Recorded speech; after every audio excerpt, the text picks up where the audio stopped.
Hello, hello, hello, everybody. It's been a little bit of time that has passed. I think I was looking, and I'm embarrassed to say this, but I think the last time I had a show was close to 2.5, almost 3 months ago.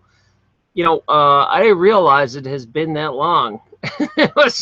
People have been asking me, when are you going to have a show again? I'm like, I don't know when I feel like it. And I was on staycation where I was kind of just staying where I was at, and I was still live streaming, and I was showing you guys what I was doing, but it wasn't any sort of show format.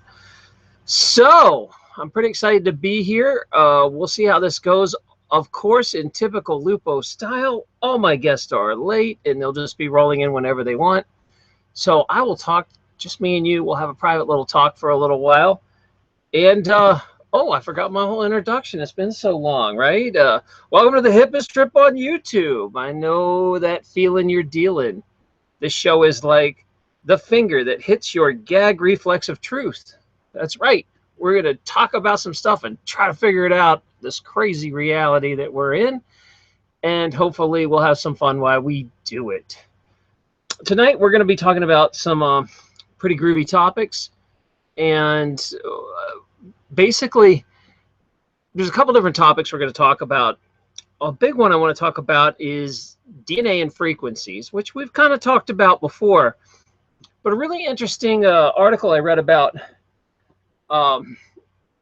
chimerism, where a chimera is, this is my old Dungeons and Dragons knowledge. A chimera is like where you have creatures mixed together. And I remember in Dungeons and Dragons there was something that was like it was like a dragon head, a griffin head, and a lion head, and they were all on one body. It was a chimera. And they have something, we're going to talk about that, which I'm not really going to give you too much of a spoiler, but spoiler alert, apparently your DNA can hijack itself in other people, which I did not know. So we are going to tease that a little bit and then get into it when my other guests arrive, hopefully. So it has been a little while. Let's see who's swung in already. Wow, lots of people already in the chat. I appreciate you guys saying hi. I see long hair, hello. Nice to join us. Put down the poutine, right? Isn't that what the Canadians eat? The Tim Hortons. I was just at Mount Washington, by the way, and I was trying to see, it's the, for you guys that don't know, it's the highest point on the East Coast. It's a mountain, and the weather's like insanely crazy at Mount Washington. And when you're up there, you can actually see, on a clear day, you can see Canada. So I was out there looking for Canada, and I was going to wave to my friends, and I figured that like it would be a big mountain where there would be maybe a big maple leaf emblazed on it or something, and some flags sticking up with some hockey sticks, and like it'd be really obvious that was Canada. But alas, that's not what Canada looked like. Kind of disappointing. It's just a mountain. So y'all pick up your game and stick a toque on the mountain and some back bacon or whatever you guys. I love you, Canadians. Anyway, so let's see. We are. I'm just waiting for my other guest to show up. Unirock, I haven't been on air with him for like 2 months. Vegan Warrior, going to find out what's going down with him. And Jacob Israel's showing up eventually. And Burma. Burma's always coming and going. And there was a lot of guests that I invited who I don't know if they'll pop in or not. Like Moneybags I haven't talked to in forever. He's always invited. And Dana. Psychic Dana. So I just kind of put a call out of whoever wanted to come on because it was sort of a spontaneous deal. And I said, hey, okay, I'll just invite everybody in. So let me see. I believe I have Unirock coming on. So usually he has to figure out his sound situations. So Unirock, you're whenever you appear, you're ready. I unmuted you. You're good to go. Thanks, Doc. Can you hear me okay? Yeah, I can hear you great. How Hey, you doing? good to see you, buddy. How you doing? Hey, oh, there's Vegan Warrior too. Oh my God. We're back. We're all back together. Oh, it's like a class reunion around here. Dream team. What's going on? We're gonna have to catch up and find out what happened here because both of you guys had some big channel changes, and I haven't talked to you since that went down. Before we really dive into the topics tonight, we should catch up and be buddies. Yes, sir. So first, I want to start with Unirock, and I know you kind of went on and off the air for a little bit, and now you're back, and I've seen you broadcasting left and right again. So I'm assuming everything's good for you now. And yeah, luckily you're on full steam again, right? I am. I'm back in the saddle. I had to take a live break. I did a lot of produced stuff because my live show got knocked off the air.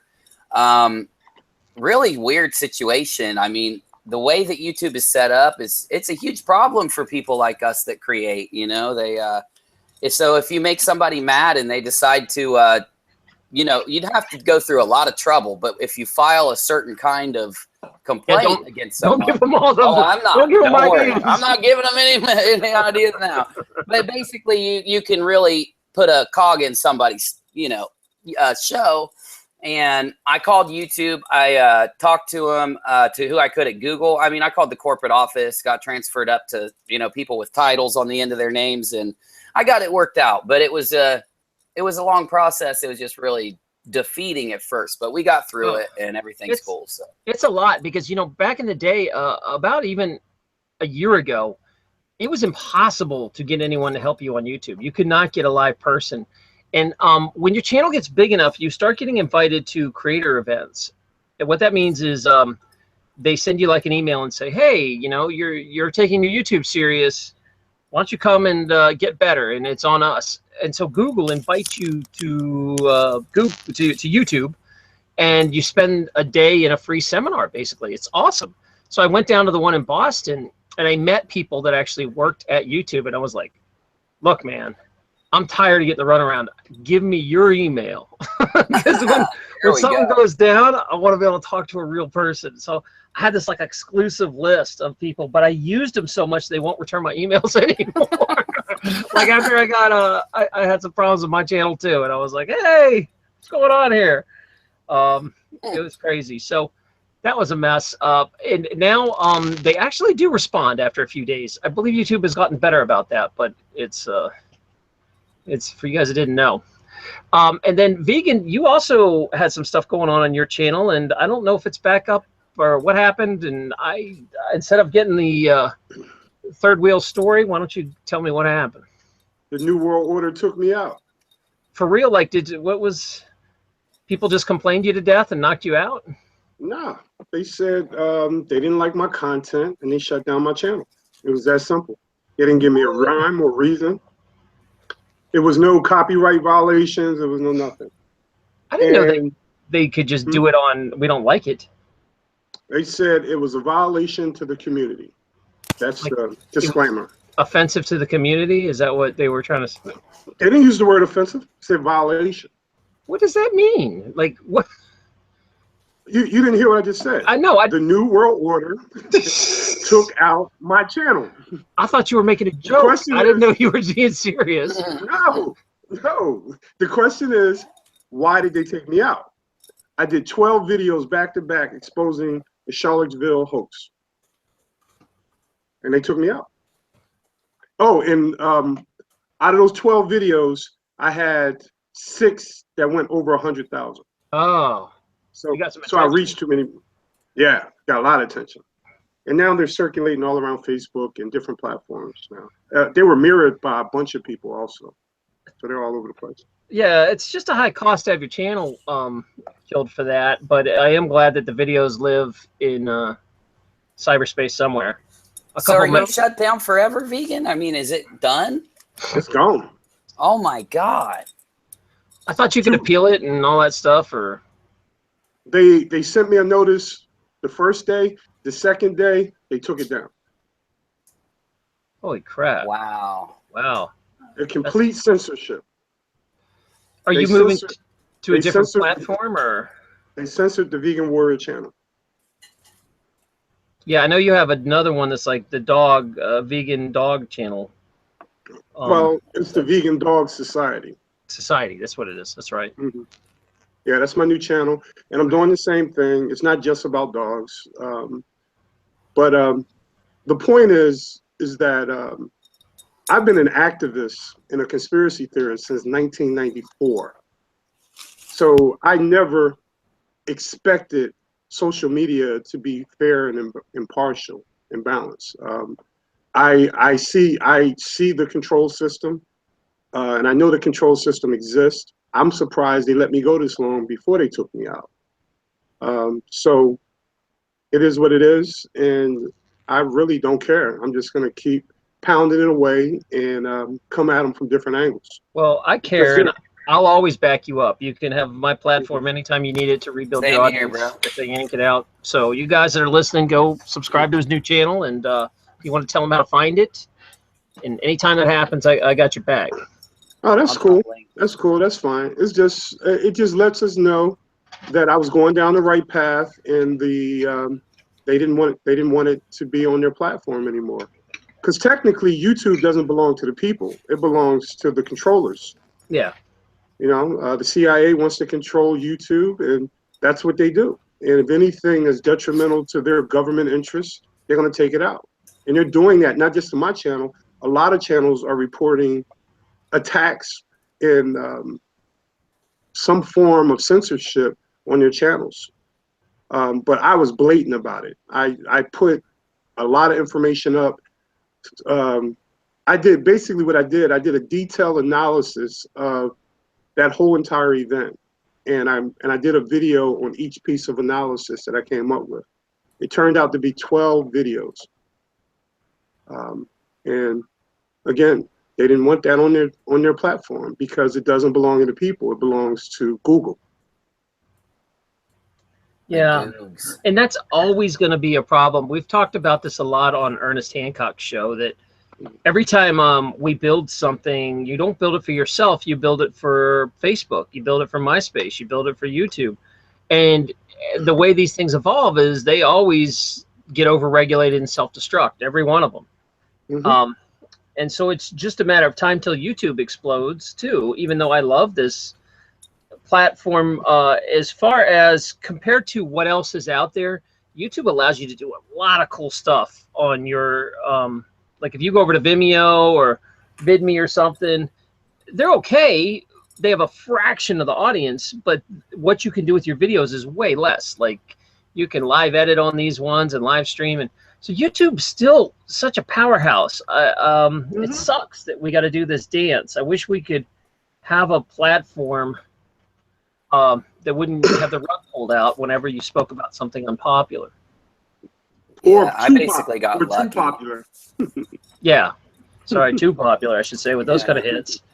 And maybe, you know what? I'm always looking down the road. There's a lot of things coming that are, but they just don't have the audience, and that's what's tough. Is there's systems like a library that's coming aboard that is. You guys understand, for my listeners don't know what file sharing is. It's kind of like where we split a program on hundreds and hundreds of computers, and I have a little piece, and Vegan has a little piece, and Uni has a little piece, and whenever you want to read something or watch something, it compiles all these pieces together. So what happens is if YouTube or the government or some reason wants to knock out a video, they can't. They would have to knock out thousands and thousands of people that had this video, and it's just impossible. They are trying to do a YouTube with the same idea of file sharing. So if you put up a story, it's impossible for it to come down. The people over at Library have been trying to do that, and I believe there's some other ones too. But hey, to add on what you just said, Doc, yeah, go for it. There's this thing that just happened. It literally just passed. So before maybe 2 weeks, 3 weeks ago, you know, you could download what you just mentioned, like a peer-to-peer file sharing system like BitTorrent, or, you know, like you're talking about like a video sharing platform, and you know how there's a file sharing platform already out there. So there's a lot of pirated movies, a lot of pirated video games that are shared on those because you can't take them down. They're split up between many systems. There's no way for the government to take them down. So what they've done, they passed a law 3 weeks ago, and I got a letter. My son was downloading a video game. It was my son. It wasn't me. And anyway, he downloaded a full version of it, and he should have paid for it. And I didn't know about it. We got a letter in the mail. My ISP threatened to cut my internet if I didn't cut it, if I didn't stop him and make sure it never happened again. They literally were scanning what my son was downloading and what I've been downloading and what I do on the internet, and they scan it, and now they take that data, and if you're not following the rules, they'll cut your internet. They really will. I have the email. It's another way, and unfortunately, that's not that new. The way the internet's controlled is the government has funneled it to ISP providers. So you either have to go through your local cable company or Verizon for whatever reason. So all they have to do is control just a few companies, which, by the way, get huge subsidies and breaks on, being monopolies. Your cable company's a monopoly, so they'll do whatever the government asks them to. And they funnel it to these little, ISPs, and then they put programs on it like that monitor, oh, you're on Pirate Bay and you shouldn't be downloading. So they, of course, think, you shouldn't have watched Game of Thrones. Yep. So they definitely know what you're doing. But there are programs like, there are some, what was it called? The Tor or something like that? Tor network. And not just a Tor, but it's something simpler. It's where it hides your IP address and spoofs it. So your cable company really can't tell what you're doing. I forgot what it's called, though. You remember, Vegan, what I'm talking about? Yeah. Oh my gosh, I can't believe I forgot what they're called. Mike, I know what you're talking about. My buddy Mike's gonna slap me if he's listening to this. He talks about it daily. Anyway, so but the future is coming where we're not going to be tied to just a few companies to get internet. Soon, one of these days there's going to be cheap satellites and cheap mesh networks and stuff like that, where people are just going to run around these companies, because the cat's out of the bag. People would freak out if internet stopped. They would find a way to put it back on. Mesh networking is an interesting topic too, where it's like, I have a router, my buddy has a router down the street, someone else has a router, and if we make a gigantic web out of all these routers, we can just skip the internet as long as people can, like an entire city can talk to each other. It's a neat idea. All these things are, you can always go see examples of all this stuff at PortFest. Somebody will always be running a mesh network or talking about it. Mm. So it's not just you guys. There are many creators ready for a free space that they can talk, and a free internet that isn't spy on you constantly. So true free speech. That's what we're aiming for. I do believe it's going to come. Technology. There's a lot of smart hacker dudes out there and creators that'll just work around the system because they're tired of it. I'll believe it when I see it, because I see things becoming, I see more control than I do more freedom. And do you think they're going to go backwards? Are you guys hearing some type of back? I'm hearing typing. Yeah, I am too. Yeah, me too. It's not you? Is that Burma? Is that no, Burma? She's not on here yet. Curtis. Either. Burma. Oh, are you? Yeah, Burma's here. I was like, well, it's vegan. Oh, there you are. I'm sorry. Okay, I don't know why you're not mute. Okay, sorry. Okay. Show it.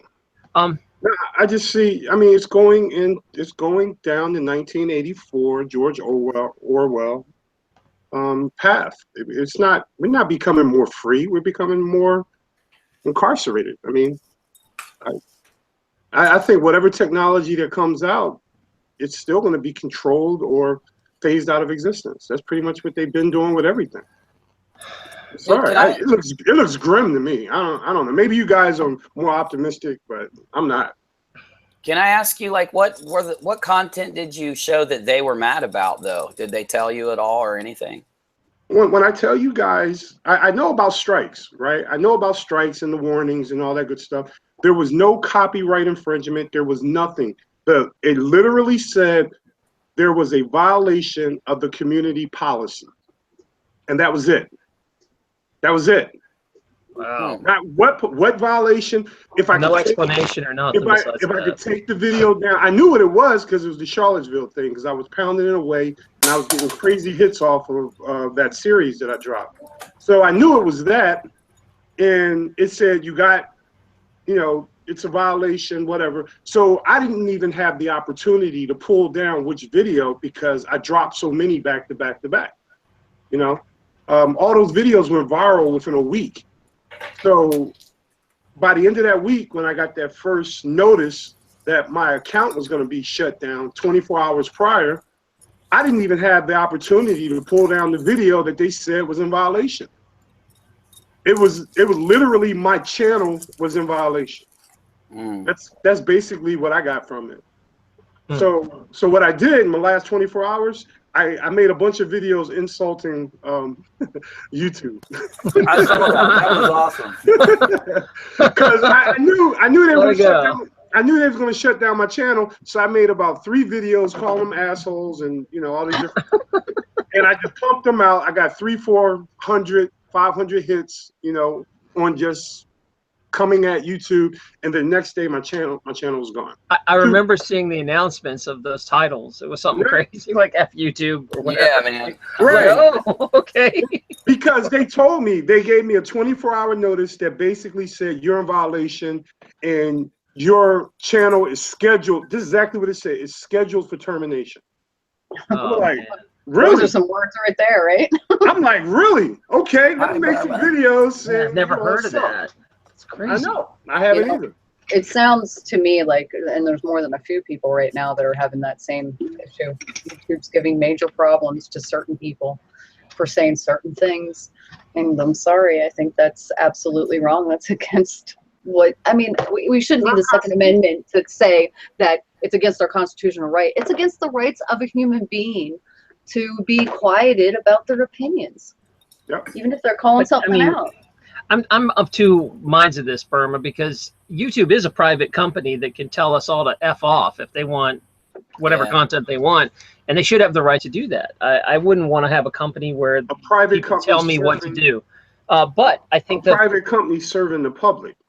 But I think the market should react and say, well, okay, if you're going to act like that, screw you. And that's kind of what happened to Facebook. Facebook started getting really regulated, and people just don't use it nearly as much anymore. Oh, yeah. I mean, they're like, oh, well, I check in every once a week, and I keep it so I can see what my relatives are doing. But they're not on there 10 times a day like they used to be.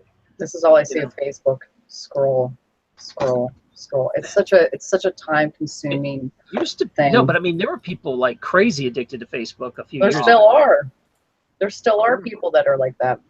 Yeah, absolutely. I know some people that are like that. I mean, it's up to each individual, I think. If they want to do that, hey, more power to them, But for me, I don't want that time. Just how many minutes? What are you doing? Just scroll. It's straight censorship. That's what it is. Yeah, I'm sorry to hear about that, BB. Me too, I mean, man. I don't even care. I don't care. Wait, Everything I have is backed up. I don't care because I don't trust them anyway. The bottom line is So they showed their hand. That's the bottom line. I mean, I was excited about it. I was like, damn, I finally struck a nerve. So when I knew they were going to shut down the channel, I was like, okay, I'm going in the right direction. Let me keep going. That's all it did. It just reinforced my resolve. That's all it did. All those videos are still on the internet. They're on Facebook. They're all over the place now. So I'm gonna just keep pushing them. Are you going to move your streaming and videos over to Facebook, or do you think the same thing's going to happen there? Well, I think they're all Vimeo or I think all these social media platforms are government driven anyway. So if they can shut you down on any platform. What gets me is that if you look at what's trending, because we study it over here a lot in the studio, and right now on YouTube it's like the biggest thing ever to diss track other people, and they say some very messed up stuff. Like there's this girl named Danielle Broccoli or something, and she's was on Dr. Phil, blah blah blah. So someone did a diss track on her, and they were talking about how her father left her, and Unirock, what's a diss track? A couple people don't know here. Yeah. I guess it's this new thing where like they make a rap and the whole thing is about insulting someone else. So like all the famous YouTubers, when this girl made her music video and she was rapping herself, they made a rap and it was like, yeah, this girl, she's weak and her dad left her when she was a kid. And they say just the most hurtful things possible in rap form about them. So that's a thing now? These are the trending videos. So the Broccoli girl has like 46 million views. And the diss tracks on her are up in the 5, 10, 15 million mark. And YouTube's not taking them down, but channels like us, one of the main hits that they try to get against us are bullying hits. That's what happened to me. They said I was bullying somebody in a UFO video I did during the Grenfell Tower. You know, so it's just really crazy how this all is playing out. What would it take, just out of curiosity? I mean, for anybody, any of the like techers out there, what would it take to actually run a platform, to actually get something like YouTube up there, and for people to have content and get it out there? What would that take? They do. They've got VidMe, which is it's a YouTube clone. So VidMe is exactly like YouTube, but they have not implemented live streaming or any live thing at all. But they have everything else that YouTube has other than editing videos inside. Now they're getting better. I like VidMe. Yeah, they're just so small. You know, you got 50 million here, and you know. VidMe's also it's not exactly my audience. It's mainly like kids that want to talk about weird games or something. You know, like I try to put some videos there, and I would get thousands of hits here and like, I don't know, 25 hits on VidMe for the same video. That's really good for VidMe. Like popular videos get like 500. You know, like the million is like 500 on VidMe because of the audience differential. Oh, the VidMe's it's small. But I have been slowly backing up to VidMe because I still don't trust YouTube. Like I don't want vegan. Yeah. It's very time consuming to stream videos in both places though. And they know all this. They know all this. That's why YouTube is so strong. I mean, you can't tell me YouTube is not government sponsored. I mean, we know Google is. I mean, they own YouTube. So if they own YouTube, I mean, whatever. You know, there was a time where Google used to step up and fight the government about privacy things, and I don't know what happened. Like, oh yeah, they obviously used to be like badass against the government. I'm sorry, but that's what's going on. Guys, it's money talks, man. Money talks. The audience was asking about VidMe. Vid.me to a web browser. Vegan, make sure people in the live chat want to know your new channel. Feel free to drop the link there. I've been posting it for you. So sorry, Vegan. Yeah, I'm really bummed. I mean, I know you're still gonna put the truth out there. I understand that. I'm sorry. I'd be super pissed if that happened to me. That's crazy, man. I was putting out truth before the internet. It just makes me. It just goes to show you the control. I do not need the internet. I used to go around my neighborhood handing out flyers. I mean, I've been an activist, conspiracy theorist since the early '90s. I could see that. I don't need the internet. I don't care. I'm just surprised. Again, I'm surprised. Well, you know what? Your message though gets to a much broader audience. That's I can't save the world. I can't save the world. I'm gonna keep doing what I do. You never know, Vegan, who listens to you, that you might inspire some 14-year-old young YouTube star that goes and has billions of followers. You don't know what's going to happen with who's listening. Right. Absolutely. You might think, oh, 75 people listen to me do this speech, and then, you know, one of those 75 could end up doing something with it. You don't know what's going to happen to this information. Not only that, is like the pass down for that information. How many times do something inspires us, right? And what do? We talk to others about that inspiration that we're feeling, right? So then that person, and think of how many people that can actually get to. For me to allow them to put me in that state of mind is to allow them to win. I got you. They'll never win over me. I will always speak my mind to the day I die. No, and you should. You should. Everybody has a right to do that.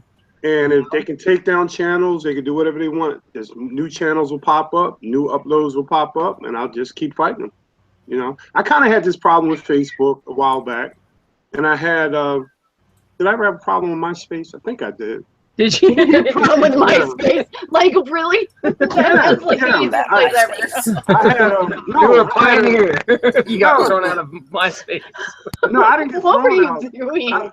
I had a conscious rapper. I used to manage recording artists back then, right? And I had these conscious rappers that were rapping about things that were anti-government and stuff like that. And they gave us strikes and everything. I think they knocked out one or two of our channels. We should, all of us conspiracy folks should just go back and take over MySpace and just like own something there. Like, you know, some platform that's dead and just bring it back to life. Just come back. Like, that'd be awesome. So yeah, we don't die, we multiply. That's right. Or like a I plague. liked MySpace. I thought it was cool. I liked Yeah, it better than I would have never went to Facebook if everybody didn't start migrating over there. Yeah, it was like a ghost town. I actually like the way it was set up. You could like pick your own wall and put your music in there. Customize everything. I love that. That was I the would best consider about going it. back, but I think it's changed so much that I don't know if I wouldn't even know where to start with it. I think it's all for musicians now. It's my understanding. Yeah. Yeah. Still was an awesome place. You guys all want to go It's like back? mine. I say we just do it. We'll just up and have Yeah, fun. we can do it. I think I what's still up. got I still got an account on MySpace. Oh, You could drop. man. I think you could drop videos in there too, No. like right onto your own freaking wall. Like that was so awesome. Yeah, I'm worried about ex-girlfriends in there. let me clean that account out first. Knock the cobwebs out of there. Oh man. Never know what would fall out. Yeah, just skeletons right out. And so anyway, let's change the subject. All right, so we're going to talk about, I'm going to lead in with a little information, and then I want to get your guys' opinion about this. So I'm going to talk about DNA for a while, and there's different ideas on DNA, and the more I've studied it, and the more I am coming around to, DNA are also like antennas, that they can send out a little micro frequency and talk to other cells and other DNA around them. They interact like little radio receivers, because they are a substance, almost, I don't want to say like a crystalline substance, but a lot of substances, just about everything vibrates in here in this reality, and that they will put out at their own frequency. Now that's kind of understood, and that's nothing new. But what is interesting is maybe you don't realize how cool DNA is. There's a study where you can take a piece of DNA, cut it up into a bunch of pieces, and you can shoot electricity into that thing. You can try to resequence it with viruses, and it just won't come back to life and do what it's supposed to do. These pieces of DNA will just float around forever and not do anything. But if you take another piece of DNA and put it in the same little test tube with water in it, it sends out a frequency that tells the pieces to reassemble and make a new piece of DNA next to it. And they got this to work, I think, like even inches apart. The DNA can shoot across from one test tube and talk to another bunch of group of pieces of DNA, and they will realign. And the only thing they can figure out is how are these DNA talking to each other, that the healthy DNA must put out a frequency that instructs amino acids to resequence and become new DNA, basically cloning itself. And they think this is also how DNA talks to each other to do things.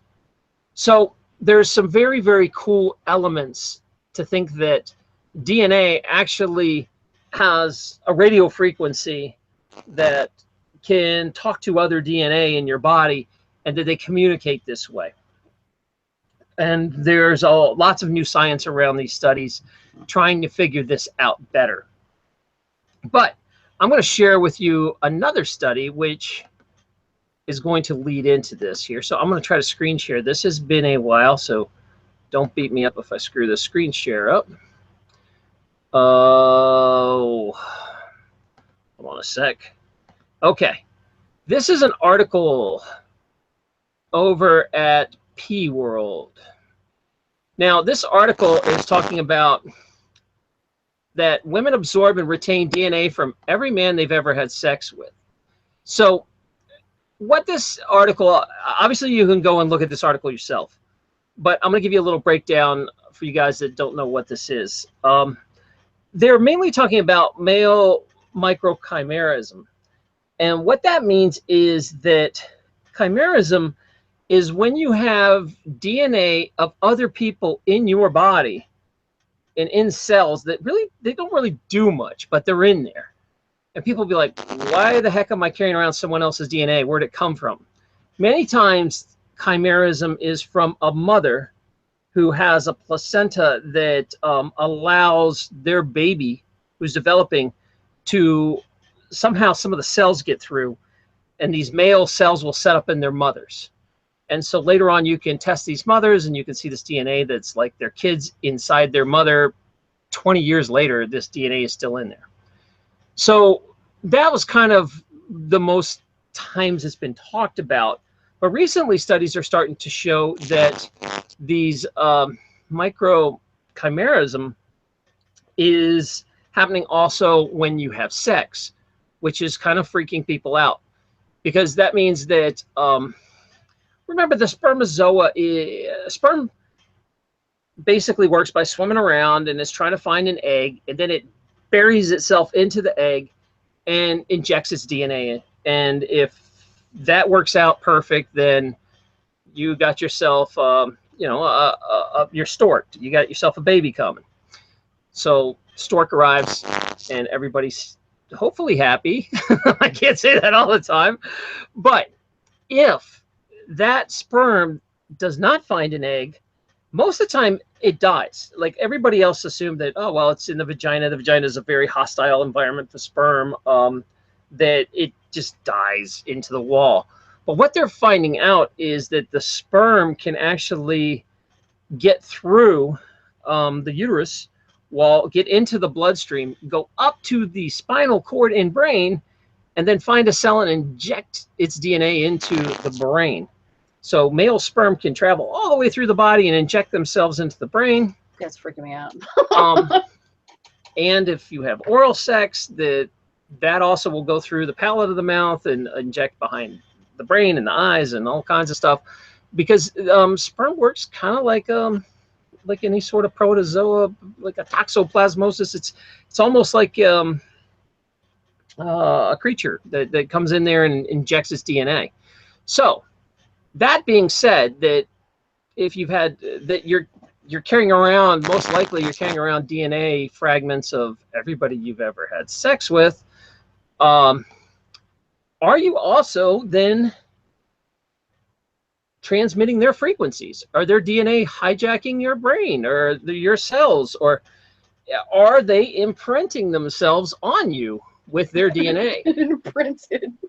Well, if my frequency of my DNA can create other DNA, it's so like. What if my DNA sets up shop in your cells? Does that mean that now my energy or my vibe or whatever, like my DNA is like, hey, we're exchanging frequencies every day. So well, I think when you have sex, you exchange frequencies anyway. Well, yeah, I mean, people this close or whatever apart from each other do that. So, but I don't know, and that's a lot to swallow. Well, Doc, that sounds like a complete failure of our immune system. Yeah, kind of. Right, because if something foreign is entered into the body, the immune system is supposed to attack it, right? Other than during sex, though. I mean, the female body's made to not.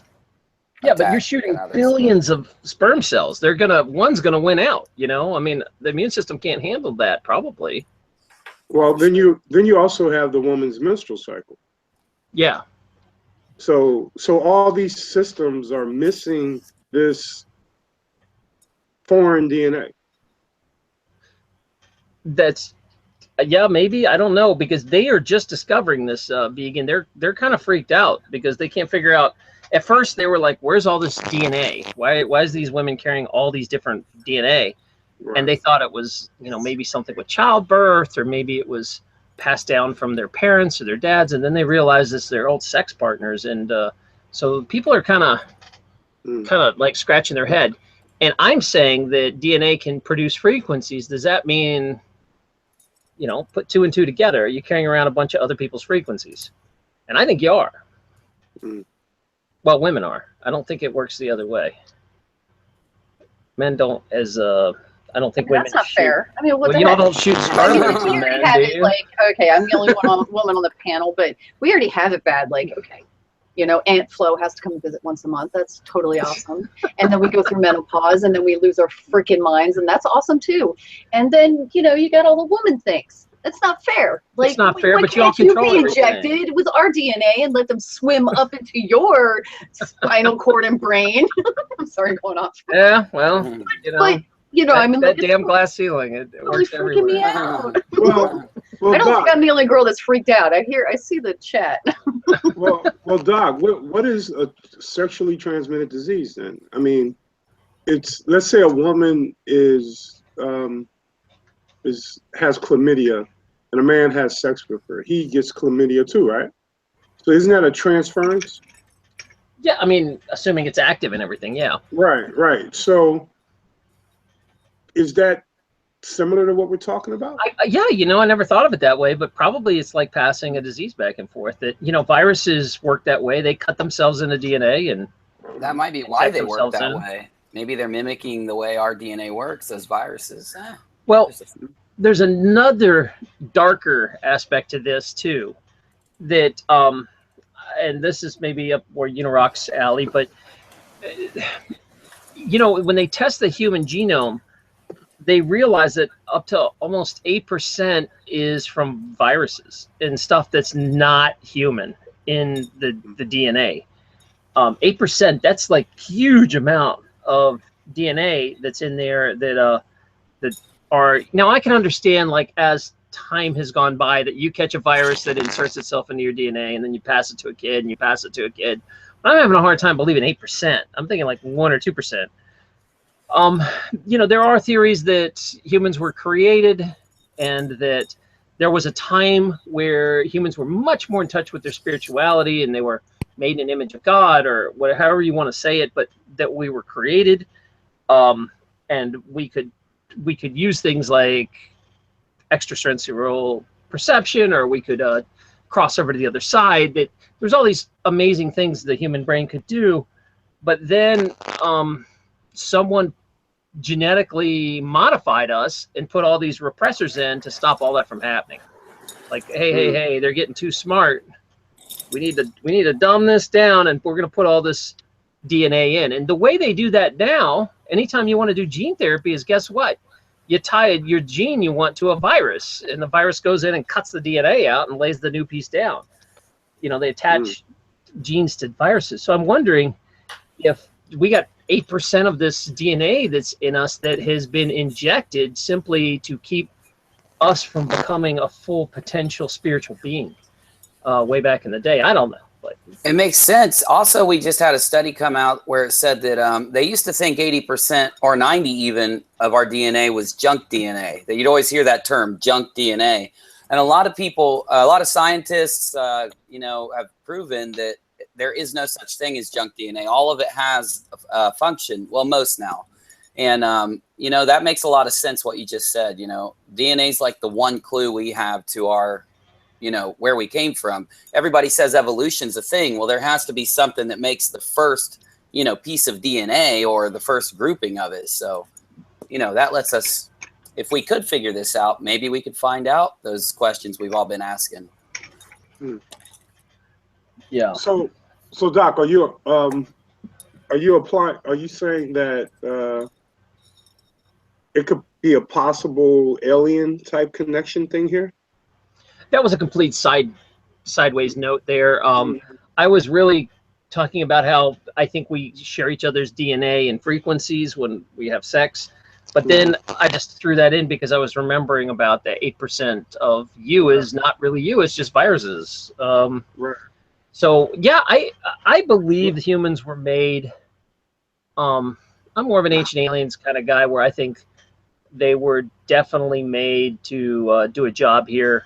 And then they were wiped out and remade with a bunch of throttles put in and governors, DNA governors, to keep us from doing that again. I think when they originally made humans, that they were too close to the makers and too smart and able to do stuff, and they had to wipe them all out and start over with and genetically arrange them to behave. So I kind of think that, but I don't know. Yeah, at least a higher intelligence, you're saying.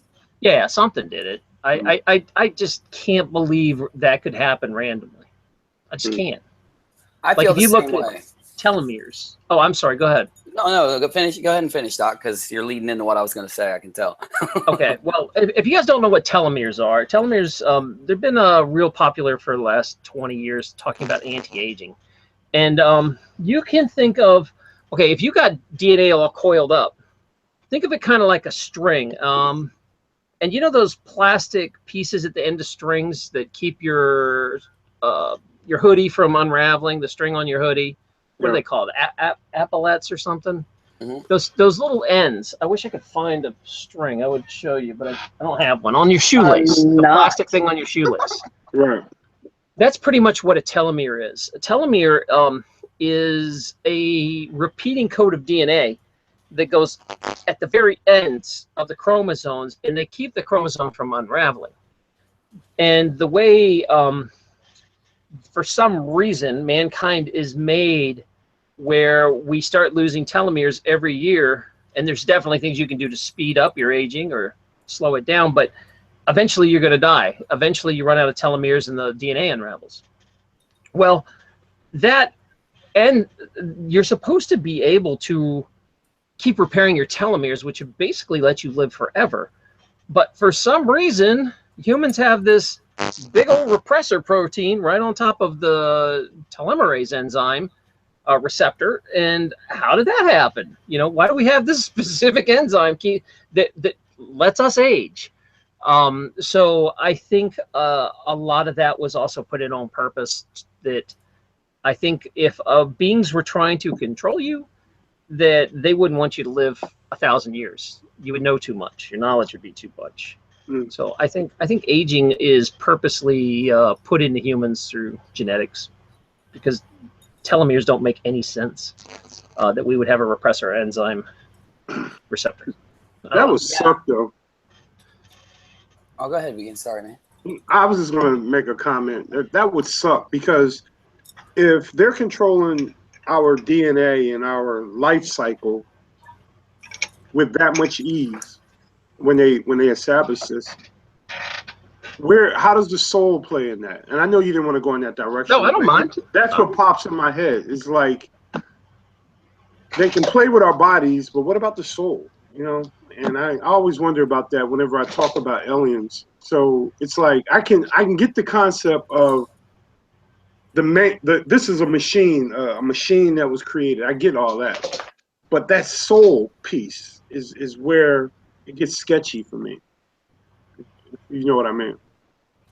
Yeah, and it just you know, it seems like, you know, like you were saying about the piece of DNA that limits how long we live. You know, it really does make sense that, you know, if we were going to be mortal here, and that was the whole purpose of life, to just experience this for, you know, a set amount of time, that they would need that in the DNA. All these little pieces kind of show us that, you know, things are kind of how it's meant to be in a sense. I don't necessarily know if I believe much in the fact that maybe, like, I think there are other life forms in the galaxy, of course, but I more think that we're all kind of in the same boat. I think they're sitting over on their planet or in space or whatever, you know, in ships or however they're getting around. But I think they're asking the same questions we are and thinking the same thing. I think the DNA is unique to the universe. I've been asking myself, how did the DNA get here? I even tried to study, you know, where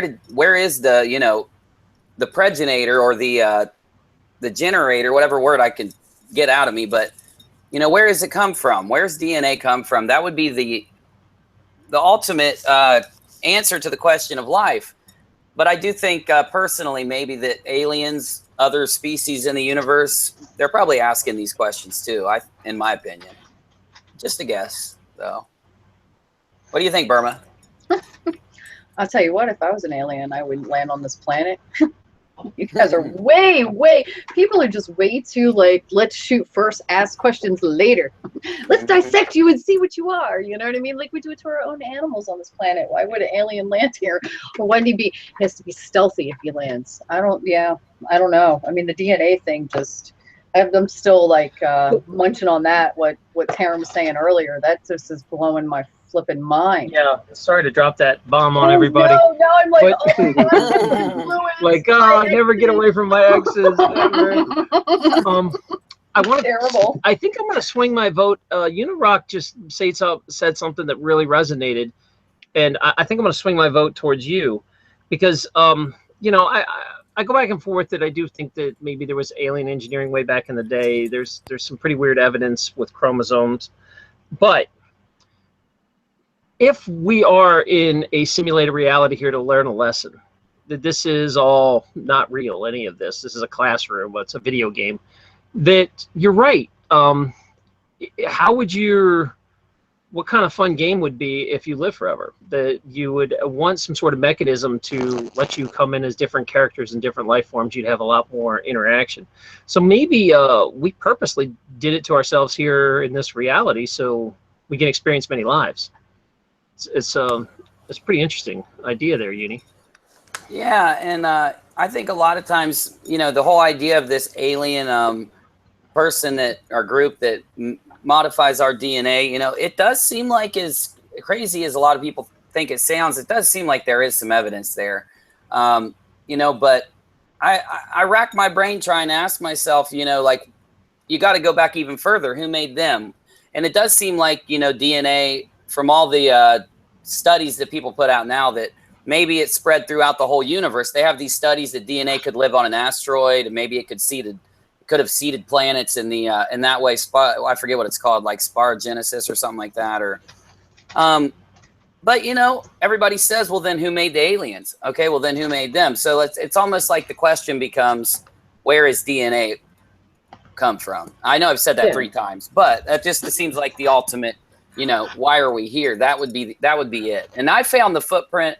I always say, like, the fingerprint of God in DNA, because it seems so numeric, like the equations, you know, like the probability that DNA accidentally organized itself and then came to be. That would be evolution's answer.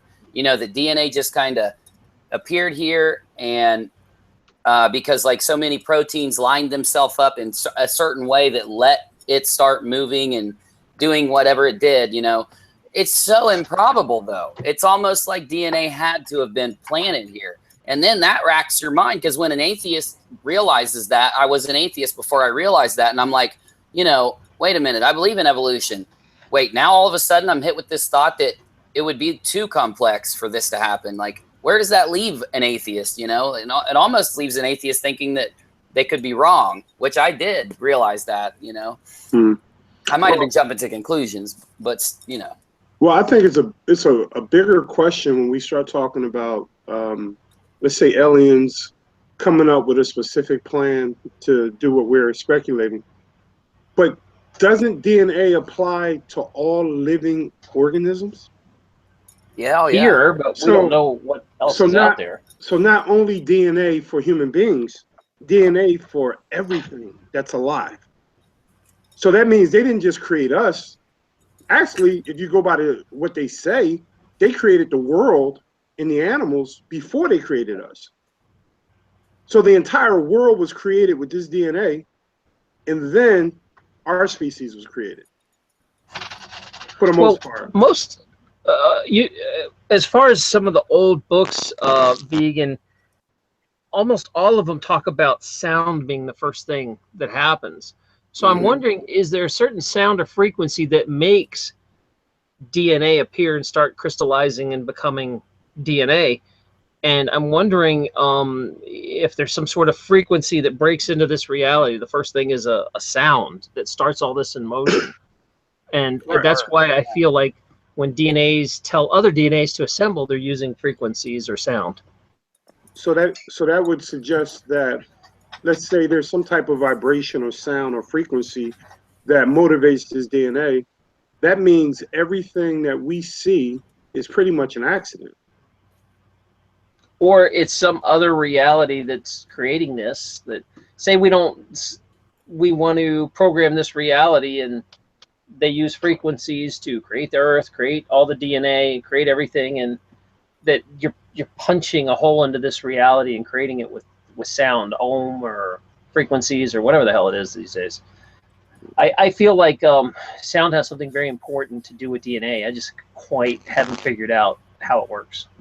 It's really crazy. You just said that. When I interviewed Brian Forrester, and he's a regular on Ancient Aliens, he's in Peru right now, like researching all the pyramids, and he said that. He said the pyramid, the chamber, the Queen's chamber in the pyramid was tuned to the frequency of Ohm, and he elaborated on it a little bit. I don't know if I've uploaded that clip yet, but it reminded me of that when you just said that. You So I talking mean, about the Baha'i? You talking about the Baha'i faith? no, I'm maybe that could be what he was speaking of, but he just that's all he said. You know, that it was the frequency of Ohm, this chamber in the pyramid. Yeah, whenever you see the monks sitting around there, you ever see where they're in the monastery and they're all sitting there and they're going, that's that Ohm that he's talking about. Yeah, they say Om. There's like Like Om. There's certain things they do with their fingers too. It's hitting certain frequencies with the certain chakras of the body. They're claiming that they're creating the universe when they do that. I don't know. I think that frequency has a lot to do with it, and probably does have to do with our DNA. We're made of frequency. Everything is made of frequency. Everything. You know what I mean? Like the only reason that we see a table's heart is because of the way that it vibrates. So, I mean, I absolutely believe that. Now, where does it come in and how does it play in? And, you know, I mean, like, wouldn't it be awesome if you could listen to what DNA actually sounds like? Like if it was like what frequency that would be, if you could actually hear it with a human ear. Be interesting. I bet there's some life forms that can. Small enough, like bacterias or viruses can hear it. Or something, you know, well, whatever, feel it.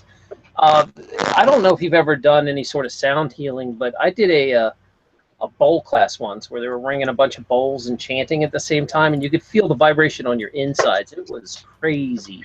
I got my crystal bowls right there. Actually, what I wanted to do when I first got a bunch of people doing it at the same time. It was like shaking the room. It was nuts.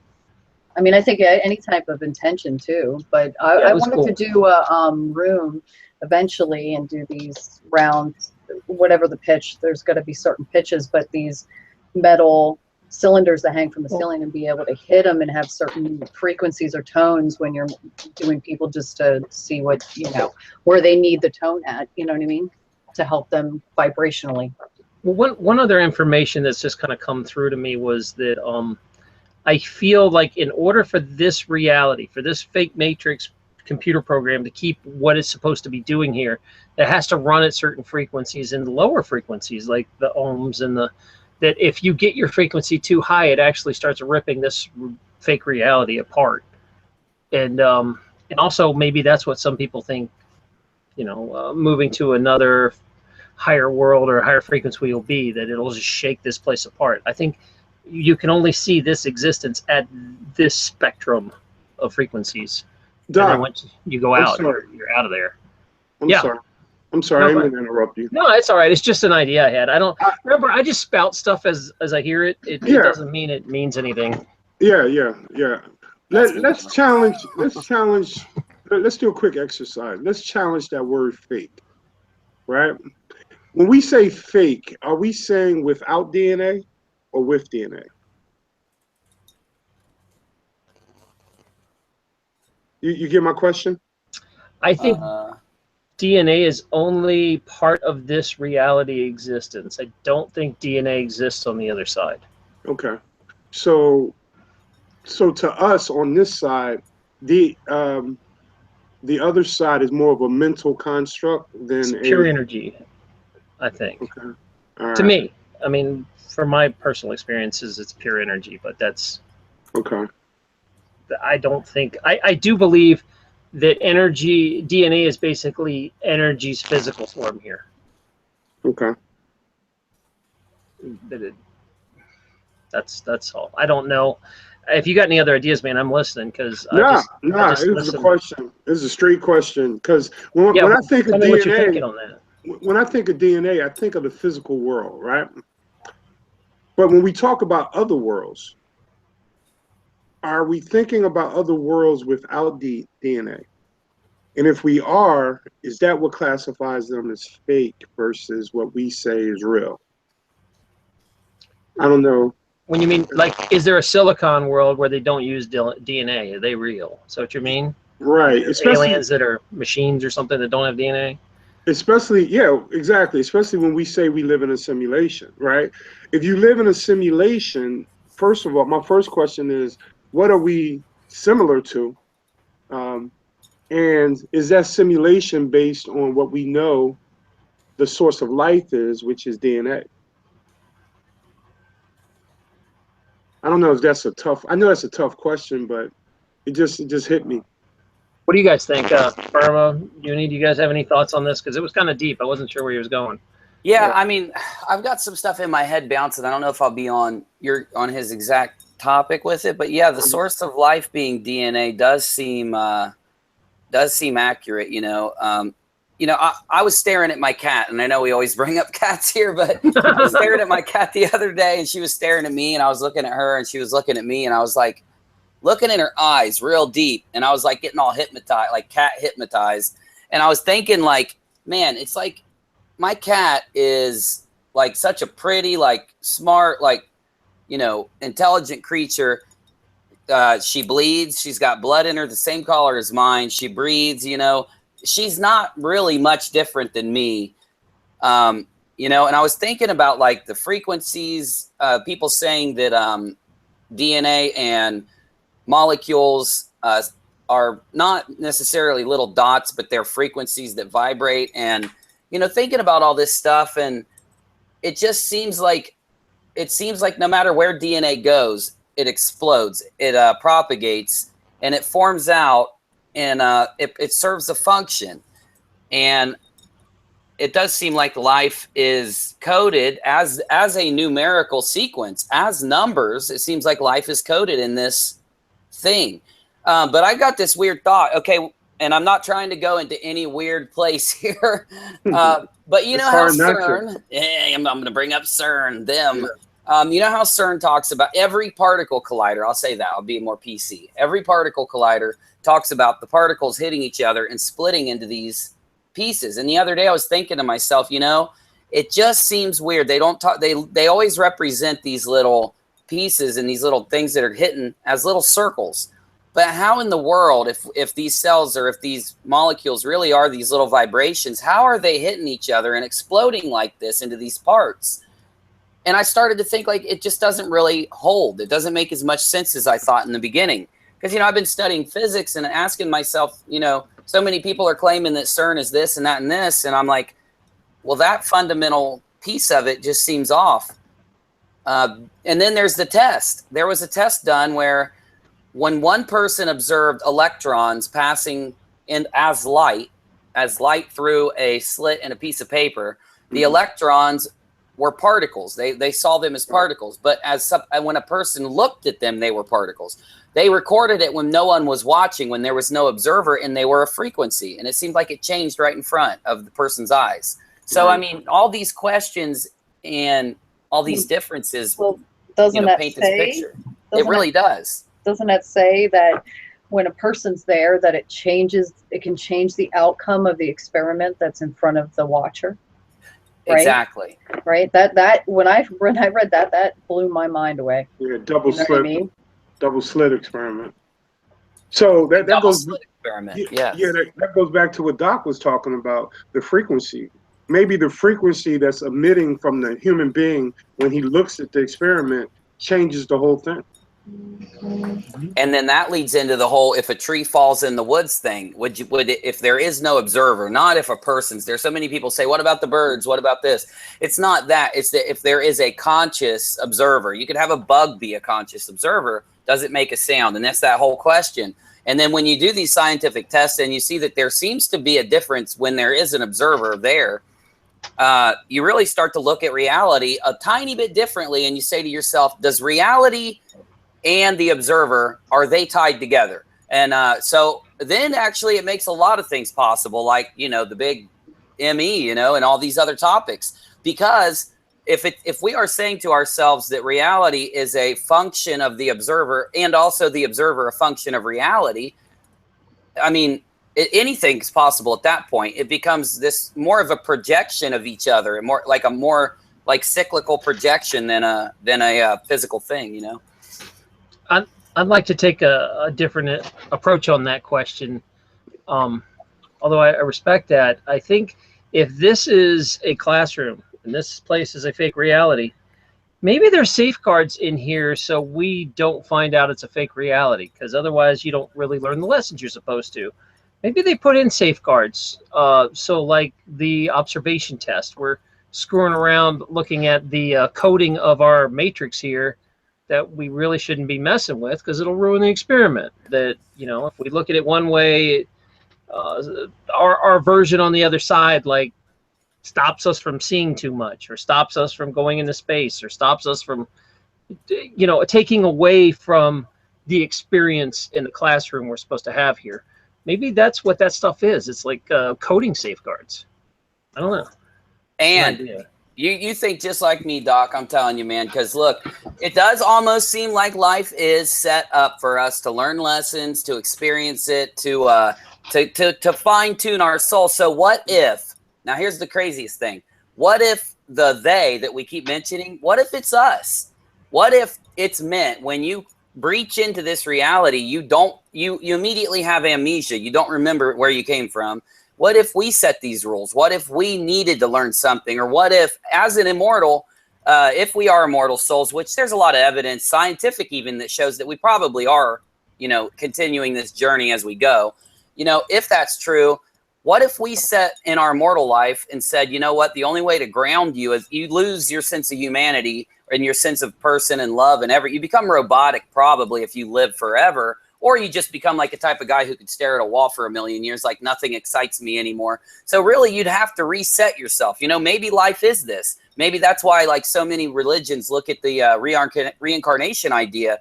It could be that we have to every so often in our immortal existence, wherever that may be, maybe we do have to reset by coming into a place like this. And maybe there are conditions that we put on it that stop us from answering these questions. So we end up spending most of our time down here figuring out where we came from, when in all reality, we could have sent ourselves here in the first place, you know? It's a weird thought.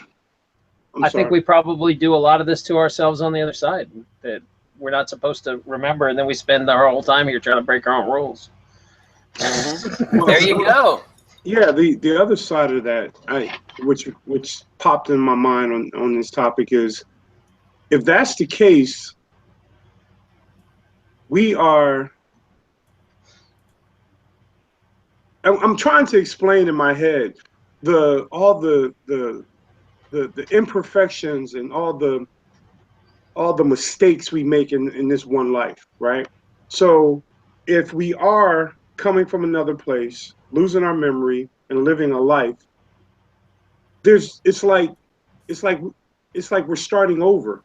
We're a newborn baby, literally, every time we restart. We didn't learn anything from any of the other dimensions. Absolutely nothing. So we're coming here in this particular dimension, I'm gonna be a serial killer. You know, this next dimension, I'm Hitler, and this next dimension, I'm Mother Teresa. I mean, it is nonsensical. And I think that kind of argues against higher intelligence, right? I mean, why constantly relive destructive, misinformed behavior over and over and over again? But maybe it's not, though. Maybe so we can learn a lesson. Maybe, yeah, but maybe it's not. I mean, that's only if you perceive it, the life to be that way. You get what I'm saying? Okay. I think you also work with others on the other side. So me and you were playing this game, Vegan, and I say, I'm going to be good this time, you be evil. And the next time I say, I'll be evil, you'll be good. I think you work with others to choose to be evil so you can help them experience what good is. If I was immortal, I would be doing this. I'd be the type of guy who would come here and try to do this all the time, this life, you know? So you guys are talking about, what's that TV show on HBO where they were in the Western? Oh, Westworld. Yeah, so that's basically what you guys are talking about. You know, they left their reality and they went into a manufactured reality to play a part. Well, maybe it's this way. Maybe our souls are so infinite, know a lot, right? But to come into a human experience changes everything. And the way that you perceive everything is totally different when you're in a human body, right? So maybe that's why we do it. Or, I mean, who knows? We could come back as birds and fly, or, I mean, I have no idea. It's all guessing, you know, That- because I don't think anybody really truly knows, not unless they get over there. Wouldn't that mean that the people or us or whoever that transitions into this reality doesn't know the outcome? It's like they're doing this experiment without knowing the outcome. I think maybe at that time, maybe they could know what the outcome is, but then when you come in, it gets wiped so that you're experiencing it full on and not being able to know what's in your path, because then what would you learn? You wouldn't learn anything, because you have to make the choices in order to learn the lessons. Does that make sense? Does that make any sense? I think it's like a video game. I know I'm going to play this game. I kind of know what some of the things is going to happen in it, but it's different every time I play it when I come in, because there's other people playing. So, you know, as you interact, it's different. And I think that's kind of what this reality is. You know you're coming in, but you wipe your memory and agree to have it wiped so you can experience it fully. Well, all I got to say is I'm really mad about my memory being wiped, but that's okay. Well, we won't. Next time we won't do it. When you realize that, all of a sudden stuff starts coming back to you. You know, you can dance in both worlds a little bit. I do believe that to some degree. I think it leaks to, or whatever, however you want to look. Can I take a survey? How many of you would want to play a video game that every time you play it, by the end of the game, your memory is wiped and then you'll want to play it again? How many of you would consciously choose that? I do it every night. I play this game called PlayerUnknown's Battlegrounds. It's like you drop into an island, and every time you start, you have like you lose all your stuff, and it's almost like that. But I can see that it does. It is. Look, life's full of pain and suffering. I think maybe a lot of people may feel like this because it's hard to cope with with being immortal. Sorry, not immortal, but it's hard to cope with dying. So maybe we come up with these thoughts in our heads and believe them because we don't want to face the fact that we live. And I think that's what a lot of atheists say. Now, I'm not saying I believe this. I'm just trying to bring the atheist perspective in, because they say, look, you guys, what it is your spirituality is you not being able to cope with the fact that you only get to experience this existence for, 50 years if you're lucky, or 80 years if you're lucky, And they're always saying deal with it, because that's the beauty of life. If it was this thing that you repeated over and over again, it would lose its uniqueness, And I get that perspective, but I mean, I can't. Oh, here's what I was going to say too. If you really think about reality and think about it so hard over and over for a real long time, I've gotten to this point where, like, when I'm meditating on everything, I think to myself, like, how does it make any sense that I'm even here? Let's just say that reality was like this big empty void, or if it was nothingness, nothing would ever spawn or come into being. Well, every time you try to answer the question of why is the nothingness there, why isn't something there, and you have a reality, you have to ask yourself, well, where did that reality come from? It's this incredible, like, just nonsensical loop. It's like, it doesn't make sense for anything to exist, because in order for something to exist, there has to be something to make it exist. That it's a big conundrum, in my opinion. Well, can I ask one quick question? When you play that game every night, like you say, you're still familiar with the game, even though. Oh yeah. So you know what you're getting into every single time you play the game. You may not know when it's going to happen, how it's going to happen, but you're familiar with the game. Mm-hmm. And I think about my character all the time while he's dropping in out of the airplane. I'm thinking to myself, like, man, like, like he's dropped out of this airplane and he's been murdered 1,005 times. Right, based on your past experiences. Right. Yeah, and then I think, like, his existence pretty grim, like.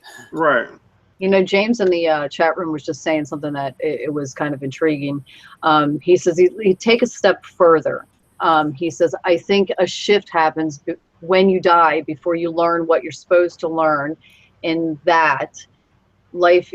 So the shift happens so you continue. So almost, I think what he's trying to say is that when you die, the conscious stops for just a second, and then you shift, and you have no idea that you just really passed away and your life continues. Is that what you were saying, James? I think that's a beautiful thought, you know. It is to some degree, but what about, I got to say this, okay? I'm 45 years old, so when you said 50, I was like, what? Only 50 when you Well, die? I was thinking What the ancient, crap you know. is I was that, thinking back towards ancient times, you know. But I do think average some lifespan. days, I mean, like, look how long ago it was that we were only living to about my age, and I There you feel go. it. I feel it. So when it's my turn, whenever that may be, if it's tomorrow, I'm okay with that. If it's 40 years from now, I'm okay with that too. I mean, I might be really old then, but anyway. So my whole point to this is just that I would want to experience that next place. I really do not want to be currently in this space. You get what I'm saying? I would want to move on. So Let that, me ask you this then. If you were, okay, so if you were immortal, and all of us should answer this, like take a turn to answer. Let's say we are immortal, we're here immortal, but we have an out option. We've got a button that's like down in the back basement in the very corner. You can go push it to restart in another place, you know, randomly. Bink, da, da, da, da, da, da, ping, you know, a pinball machine or somewhere else, you know. Would that be, do you think you'd want to be in this reality much longer than the time we get? I mean, I would, of course, but some people say no, so I thought I'd ask you guys. Absolutely. I want to stay as long as humanly hey, possible. listen to you guys. Me too. I got like done what I'm 500 done. years of work to do. Yeah, I don't know, exactly. but maybe that's, I mean, the difference. I mean, I don't know. I mean, I've always felt and always have been told that I'm an old soul, and I definitely feel that way. So for me, I don't know, maybe I just want to experience being lighter for a while and not being so heavy, like gravity, or whatever. But yeah, and I hope that doesn't make anybody feel sad, because it's not about being sad about that. I think that the next step would be wonderful to take, and actually be conscious of it, and to remember, and to freaking remember. I'm sure we do. You have choices. You just chose this reality not to remember for a lesson. But when you're on the other side, what I feel is that you can you not only can choose if you want to go back in over and over. You can choose what time you want to go back in, what sort of reality you want to go back in. You could basically time travel and go back and forth to anywhere you want to go for that experience. You're earning experience points here, good or bad. It all counts as experience points, and eventually you get enough experience points where you get everything you can out of this simulation. You go to a new reality. Because, yeah, you got to say to yourself, like when someone commits an evil act, you know, you feel sorry for the person who, let's say someone murders somebody. You feel sorry for the person that got murdered, but you also feel sorry for the person that murdered the person. I do, at least, kind of. Because, you know, you generate this kind of hate. You're like, oh, my God, that person deserves to die. He killed someone. But the thing is, like, you sit then and you're like, man, well, what about the place in life he's in, and what led him up to kill someone else? You know, what led him to make an evil decision? Should he be tortured in a lake of fire for all eternity because of, you know, a decision he made based on his life? You know, if he was born on the other side of the world, is it possible this murderer wouldn't have killed someone? So therefore, isn't it bad to damn him, you know? Technically, if he's jumping lives, he really didn't have an opportunity to make a decision. You really think about it. I mean, you guys are saying that you can go in and out of these lives and your memory is completely erased. So your experiences is shaping who you are in that one life. So if you grew up in, let's say, with a family of motorcycle gang killers, you know, and you take on those traits and you wind up killing someone, that's pretty much the hand you were dealt in that one experience. When you're on the other side, you realize at what point are you you? See, all this jumping around and erasing your memory and all that different stuff, I don't buy it. I really don't. Because I believe our souls are our souls. Well, that's it. But wait a second. This is you here. This is you, not you. The memories, right? I mean, like, I probably soul. keeps it. I'm sorry. Go ahead, Terry. I ain't say this. I said soul. Yeah. I think I could answer this a little bit. When you're on the other side and you decide when you want to come in and play this game, it would be like me and you deciding we wanted to play a game together.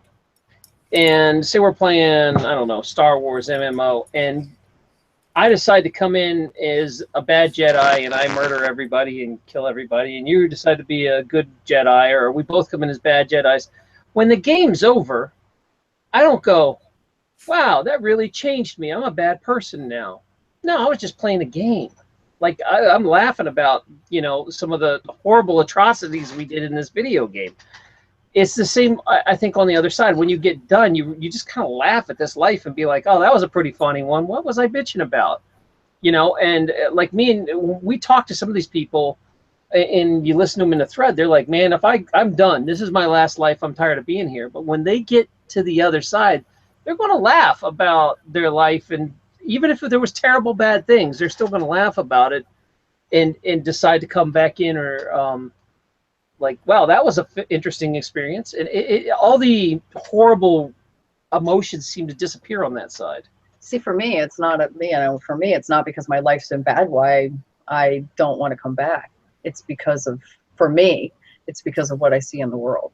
And until things change a little bit, I think it's very hard as being an empathic person to be seeing and experiencing and, I don't buy it. I don't buy it, because that implies that what we do in this one life is not real. And if I decide to go around murdering people, it's no big deal when I get to the other side, because it was all a video game. Do you believe it's a duality, though, Vegan? No. Vegan? You don't think that what we live in is a duality? I'm a realist. Nope. I don't believe none of that. You don't think? And I'm being theoretical. None of it. Because I don't see no evidence of it. The only reason I say this is because I don't see any evidence of it. That's the only reason. So if you had your own experience where you crossed over to the other side and saw some of this, would you believe it? Oh yeah, if the evidence is in front of me, of course. I mean, but we're speculating on something that, to you guys' own words, we're not even going to know, because it's going to be erased. Well, hold up. I'm saying that like in this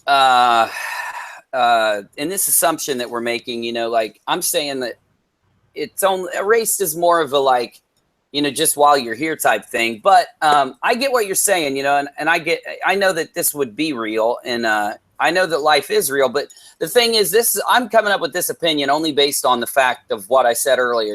It's like, if you really sit down and think about it, the only reason we accept this life is real and what's around us is real is because we're here. Like, and I know that's crazy to say, but the thought that I was just saying, where, if you think about this big void and then something appearing and something being there, and how, how did God exist? God made this world. Okay, well, what made God? Well, God made himself. It's like, okay, what was there before God made himself? Was it a big empty place? I mean, you can go back and go back and go back. So I'm saying, like, it just really seems like maybe that things are a little bit fabricated in this reality, but it's just an opinion, though. Yeah, I'm not saying opinions are wrong about this, but we also got to consider the alternative, and this is what we experience in this life. We're born, we go through life, we have stimulus, we gain experiences, we get older, we die. And that's how we experience life. I mean, to speculate on the outside of that is guesswork at best, because we really don't know. Oh, for sure. Yeah, it's all guesswork, and it's based on, experiences and stuff. And I don't hear you saying no. I hear you saying, show me the evidence, and that's perfectly acceptable. Oh yeah. Well, I'm saying that it goes outside of what we're experiencing. Mm-hmm. This idea that we're here in a simulation. See, I don't accept the idea that we're numbers or we're in a simulation. That doesn't make sense to me. But I think it's just man's just trying to justify and have control over his life that he doesn't have control over. Mm-hmm. I think that's what it really is. I don't think we have any control over the cards we're dealt in this life, other than living your life. And I think we have a mission here, but we miss out on our mission. And if we miss out on this mission, it's one shot and out. That's what I believe. I said this before in other podcasts. I believe we're here to witness God's creation and to express unconditional love. And if you don't do that from the time you're born until the time you die, you've missed the whole purpose of living. Everything else is irrelevant if you don't accomplish those two things. So I think this is a spiritual life that we're supposed to live and express those two things. All that other stuff is just, I think it's just a construct of man's mind wanting to have control over something he has no control over. So do you think that when we do, let's say that, okay, we were in an immortal heaven and God can, we came here to witness God's creation, and I get that, and I believe that. I believe this was created by a being bigger than me for sure. But when we come, do you think that once we leave this place, that there may be other creations, other constructs like this for us to do the same thing in later, to maybe learn more or experience more? I mean, I wish I could answer. I don't know.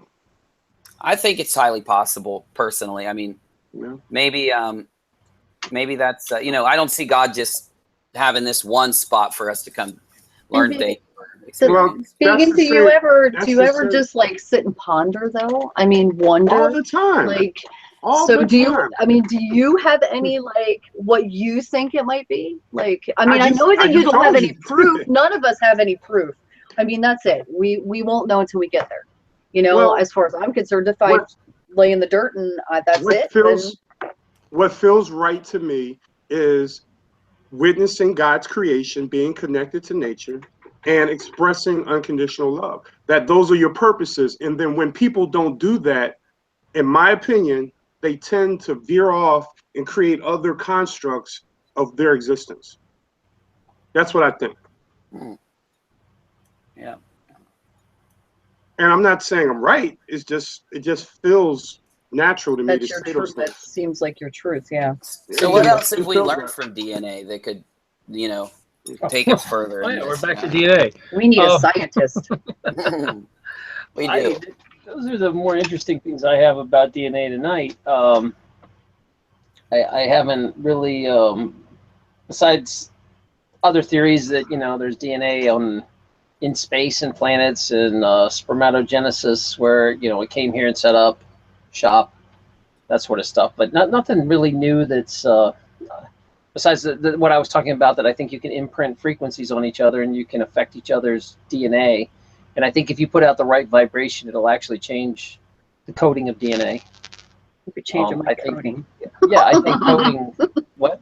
I said, don't be changing my coding. No, I think you kind of have to agree to it. I think I don't know if you could. I wonder how if that like happens that way. I wonder if you like have to be like, I'm accepting of your changing of my code. I don't think you have to. I don't know actually. I don't know if they could just put a powerful frequency and actually change you, or if doesn't it make you wonder with 4G, you have a 5G? defense that you can agree or disagree, and I don't know. It's just it's all fun philosophy to think on. I don't know. Maybe Unirock can touch on this one, because it's kind of like on that side. Do you think 4G, 5G, those type of frequencies are really affecting people? You know what I mean? Well, I could see that. I was just thinking this in my head about my, our thoughts. I was thinking about like, a lot of the Buddhist monks and Taoist philosophers and people that made like Einstein, Tesla, people that made a big difference in this world. And we can see the result of what they did. They were seemingly right about a lot, okay? They sat down, all of them described sitting down and kind of thinking really hard and, being really good at thinking, picturing things. So I was asking myself, when they sat down and thought really hard, were their brains vibrating out? Is that what thought really is? Is this electrical current and vibration? Now, because I say that because 4G, 5G, and the Schumann resonance, all these things, it's an electrical current, and as it pulses, it creates kind of this outward vibration, this outward force that's a real thing. It's measurable and it's tangible. So, we know that the mind does it. We know that like these higher frequencies, like, the mind's very low. Schumann resonance is a little above it. 4G, 5G would be way out in the spectrum. And then microwaves, gravitational waves would be like the very top of the spectrum. Do I think that 4G could? That would be really interesting to know. But it seems like the way frequency works, you know, it seems like a lower vibration can't even affect the higher. You know, like a gravitational wave coming through us, or let's say like a 4G wave, we don't necessarily see those waves going through us changing the vibration of a mind or the Schumann resonance or anything else. But we do see things like cancer. We've seen things like DNA, and cancer is basically a DNA messing up or getting scrambled, and then it doesn't function properly, but it still reproduces. And that's why you try to kill the cancer cells to stop the production of these tainted, I would say, vibrations. So it does seem like the very small percentage of these vibrations exactly do what you just said. Yeah. No, I mean, I think that just because of the work that I do. I was on Discord, somebody had dropped a link about this doctor that is talking about, I mean, everything that we talk about. He's an MD. He's an MD that goes against the whole mainstream MD thing. I was like, oh, yes. So awesome, right? This guy is talking about energy healing. He's talking about, of course, vegan, going with the fruits and vegetables and the high, and making sure that where they're coming from, like Taryn talks about, and like you all talk about, you know what I mean? And he threw everything together. The video was amazing. It was just amazing. And he, I guess, is in California. What's his name? Yeah, let me hold on while I pick that one out of my brain. I just wonder. I wish I had, if I had my tablet close to me, I could tell you. If you give me a minute, I can grab it and I can tell you what his name is. No, that's fine, whatever. We could drop it later for you. You can go on Discord and then I can tell you what it is. It's actually in Discord, so. Okay. So I can maybe copy the link and pull it over. Yeah, it's deep. What's good? I prefer the good conversations. You know, because it's not like any of us are gurus and saying, "Oh, we're 100% right." It's like, you know, no, I swayed my opinion tonight just on something Unirock. Totally, I'm going with Team Unirock on this. Like, well, that stuff takes you. But I have had personal experiences. I've had spiritual, personal experiences, deep ones that nobody can really take from me. You would be like telling me that now I have zero evidence. Right. All you can do is believe what I say, or you don't, or it resonates with you, or you don't. But a lot of people have similar experiences, and I've had my own, and I don't care what somebody telling me that I'm wrong. Is very odd to me. It's like, how can you tell me what I felt was wrong? It's like arguing about someone about their feelings. It's just, you know. But I am respectful that is my own personal thing. It's not. I'm not saying it was that other people are right. I think you can have lots of different. Sorry, I'm not saying other people are wrong. I think a lot of us could be right on how we experience our own reality. Or it may be different for different people. Yeah. Well, look, everybody's perception is totally different. You could take the four of us, right? And we can all see the same thing, say an accident, right? And we all see it from four different perspectives, you know, perceptions. You know, to one of us, the car could look red, and to another one of us, it could look blue. You know what I mean? So I mean, I think there are similarities that we can share, you know, experiencing the same thing, but not always does everybody see things exactly the same. So. Well, I think we can add to that also, like what Taryn was just saying, that I would have pause if anyone on this planet said they had the answers. Anyone coming forward said, "I know what's on the other side," or "I know this," or "I know that." I would give pause for anyone that says, "I know." Now, it's all about your experience, and it's all about how you process that experience. Some people process it one way, and other people process it another way. What's right, what's wrong, that's not the issue. It's all about how you process your experiences, you know, because I don't think it's a right or wrong issue. Well, let me tell you what I'm really thinking. I think sometimes, and this is my opinion, just my personal opinion, and I apply it to myself, and I don't mean this for anybody in the world but me. There was times when I thought I had it all right here, only to find out I didn't have shit right. Wait, it's completely always wrong. subject to change. That's why I always say, I with was my truth today completely might not wrong. be my truth tomorrow. Exactly. I was completely wrong. I looked at the situation completely wrong. I ran to judgment too fast, whatever the case is. What I've done of recent is I really sit back and I lay out all the information that is tangible. And that's why I call myself a realist.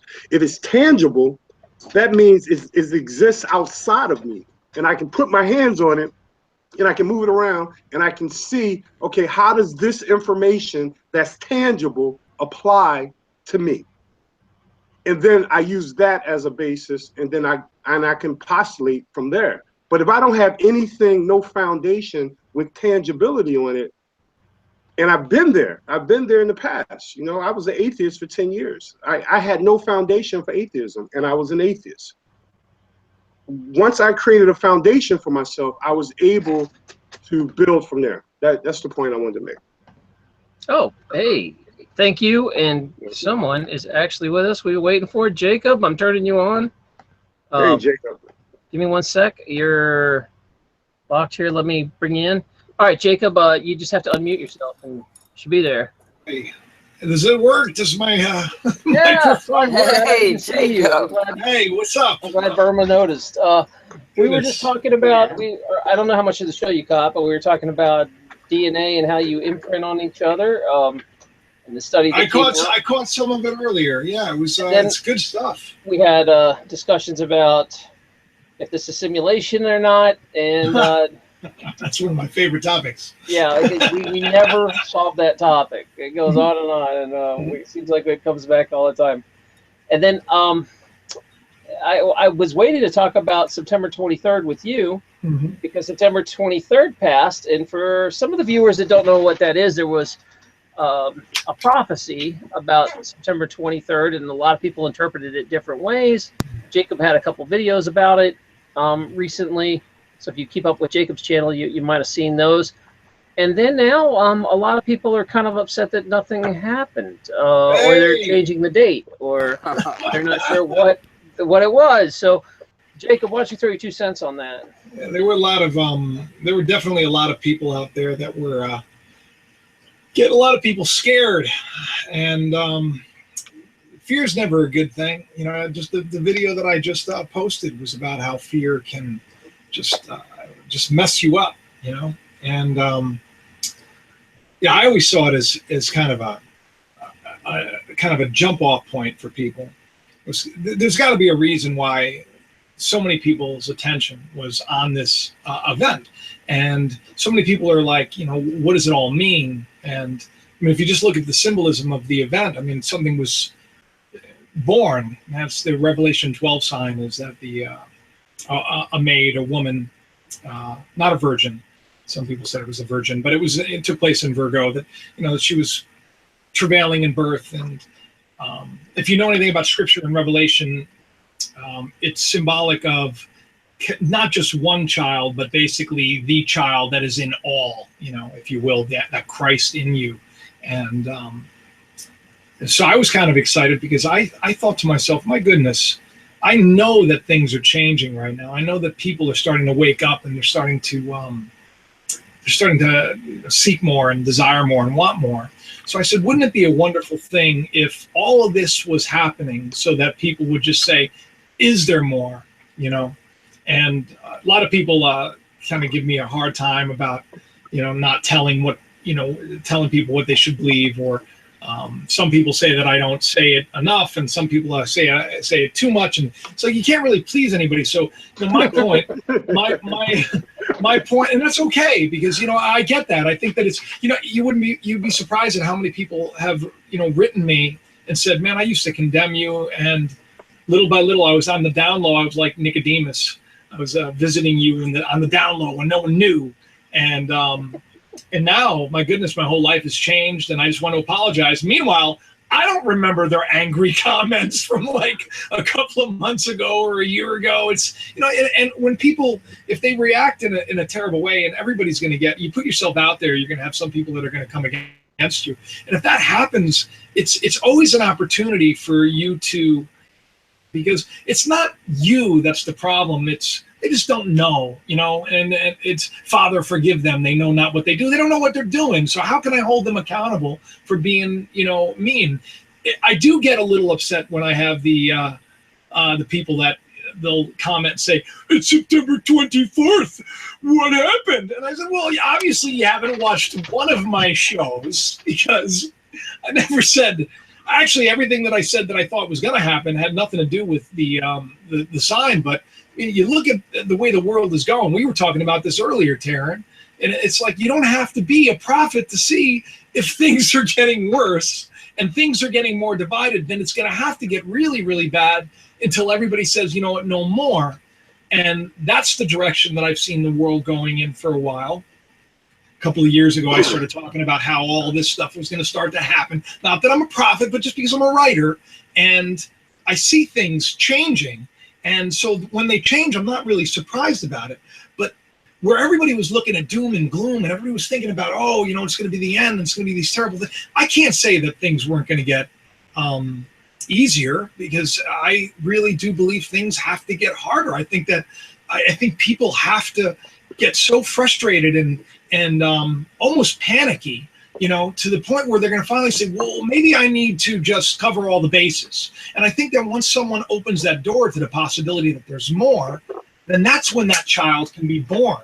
So that sign that was up in the heavens, if you will, and there are a lot of people that are talking about how it happens in stages, and well, now we're going to be a 7-year of tribulation, and there's going to be this.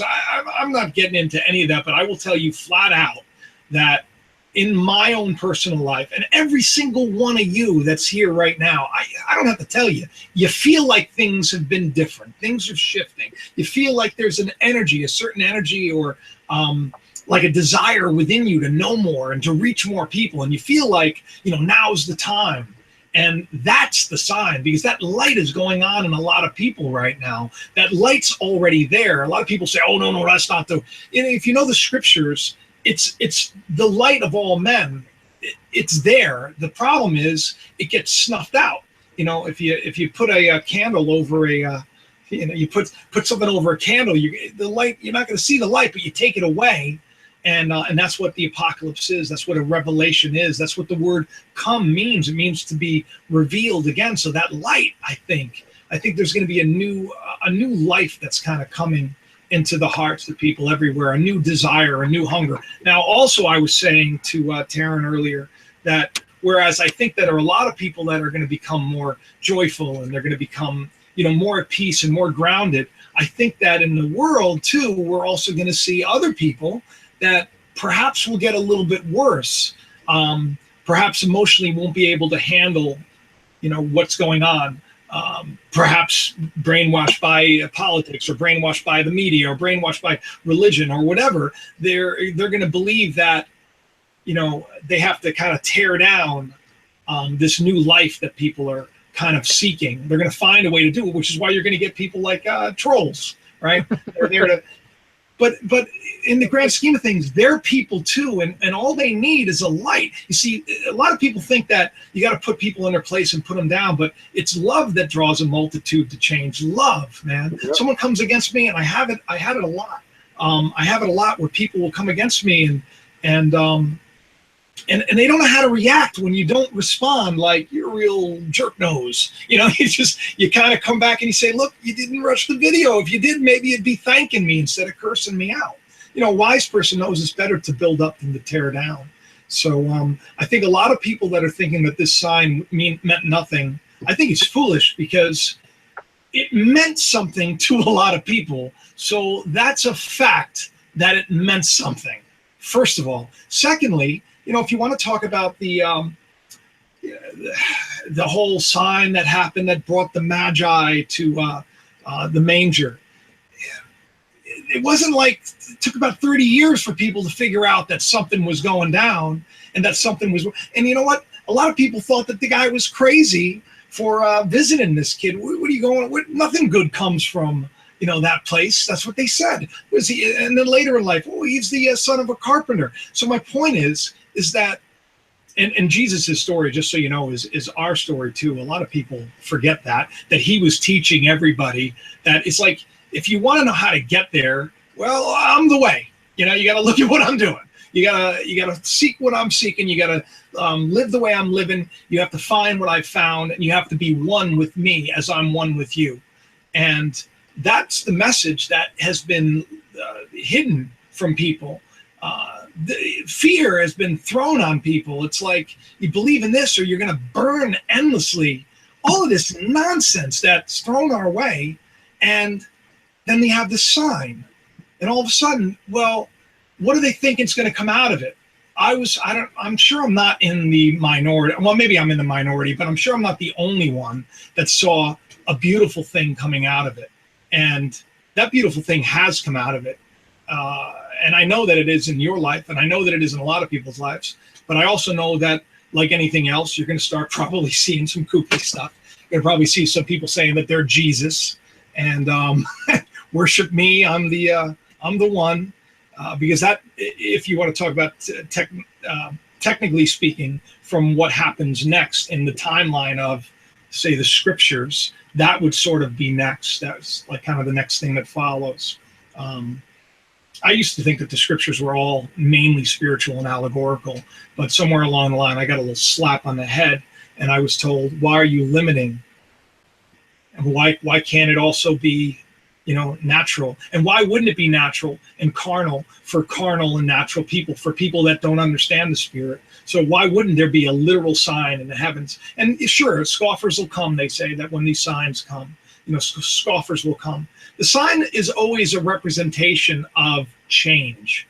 And this one was about birth. And it wasn't about the child is born and then devastation and terrible things happening. No, it was about the child is born and protected. And while madness is happening everywhere else, this child is nurtured and grows until all come to the knowledge of the truth, which is, I think, down the road. So I don't know if that made any sense. Well, I mean, let me try to summarize, because you've been saying in your videos for a while it was not going to be like the prediction a lot of people thought it was. It was going to be a massive change of consciousness. It was going to be that maybe in 5 years from now we'll look back and pinpoint, oh, that was the day where the consciousness shift. Right. But right now it's hard to see. Well, it's not even that. There's a great passage in Scripture which is it says that each man in his order, So so 10 years ago when I was sharing the things that I was sharing, forget about 10 years ago, a year ago, I had 500 subscribers. So do you think something's going on? You know what I mean? A year ago, nothing changed. I didn't pay for people to watch. I didn't have any celebrity friend endorse me. The lights went on one day, and all of a sudden, people found me, just like they're finding you. Just there's a reason. This is a moment for people, and I don't think a lot of people have the faith that you need to have to see that this is a momentous day that we're in, and I have a feeling that the world may get a little more, I always say claustrophobic, because that's the way it starts to feel like. It feels like everything's coming in. And I wish I could say, oh, there's not going to be war. And I wish I could say there's not going to be more storms. But I can say that I know that all of those storms and any kind of war or any kind of attack or anything else is playing its part in getting people to focus on what really matters. Because in the grand scheme of things, if all we have is this natural life where you're living, where I'm living, and I have a beautiful life. I love it. I wouldn't trade it for anything. But if this is all there is, man, so that must mean that there's more. I mean, I believe there's more. So if there is more, then what the heck does any of this matter at all? Wouldn't you want to snap into the truth of who you are? I mean, that's what it is. Jesus went to people that were possessed by demons. A demon in Scripture, a lot of people don't get this, but it says it very clearly that a devil, they sacrificed onto devils, onto gods they knew not, onto gods they made up, they created. False gods, fake gods, lies. A demon is an idea that is fully formed in lies. Satan was the father of all lies. So we're dealing with lies and we're dealing with truth. And what sets us free from the lie? The truth. There's going to be suffering in the lie. And when you're hurting and you're down and you're stressing out and it seems like the world's going to blow up, you're going to say, maybe there's more, And maybe this crazy sign, I mean, my goodness, look, if you want to talk about just the coincidence of there was a storm named Mary, there was a storm named Joseph, Maria and Jose. God is added to man's rebellion. If you put Mary and Joseph together and you get Jesus, you get God is added, that's Joseph, to man's rebellion, which is Mary, Miriam, Martha, also means bitterness, but the root word means man's rebellion. So we've followed after a lie. God is added to those that have followed after the lie, the truth, salvation. And I just find it interesting that those two storms, were coming together at the exact same time that the sign was coming in. But not just that, that there was the eclipse, which, put like this, I mean, all of these things coming together, they mean something. You don't think anything happened? A lot happened. And a lot of people are questioning it. And a lot of people that are supposed to wake up and are supposed to know about this are going to know about it. And they are going to wake up. And they'll understand that this is just like, a crazy dream that got me once to talk about Nibiru. You know what I mean? Hey, you guys, I want to give you a chance to talk to Jacob. If you have any questions, Unirock or Burma or Vegan, go ahead, because I don't think he can stay that long. So go ahead and jump in and ask him whatever you want. By the way, I love all you guys. I've watched all you guys. I'm excited to share the space with you. I love coming. I was so glad that Taryn was doing this show tonight. That's why I had to. It's been a long time. I realized it's almost been 3 months since I've had a show. I know you're very, very bad, and I've come up there and I'm a big slacker. I know, slacker. We tried to get together Saturday, and this poor man just like totally dumped me, and I was like, okay, like, are we getting together? He's all like, you should be used to that. Come on. Well, you know what? If I was a nice girl, I wouldn't give you the right now. All right. It's fun this hangout. Well, thanks, Jacob. Yeah, you guys, you're invited. I know you're a busy clam, but you're invited anytime. So anyway, go ahead. If you guys want to have some time with Jacob, go ahead and ask away. Boys can go first. It's just good to see you, Jacob. I've been meaning to get you back. Hey, buddy. Yeah, it's been busy, but I've loved your videos. The September 23rd topic. I thought you had a great insight, and I'm just glad we all get to hang out and make videos and be a community. It's awesome. So yeah, man. And I love your channel. I love your channel. I just don't know. You just need to post more. I'm working on it. We don't have enough. We got another 8 hours a day. Yeah. Wait. What was your longest stream, Uni? What was that? 20 some hours. That was I lost track, guys. I mean, that was like a 20-hour stream. All of us are like. I'm superhuman with it. Superhuman. I know. I mean, what do you all think? What do you all think about this sign? What does it mean to you? Does it mean anything to you? Do you find it coincidental? Do you find it cool? Tell me.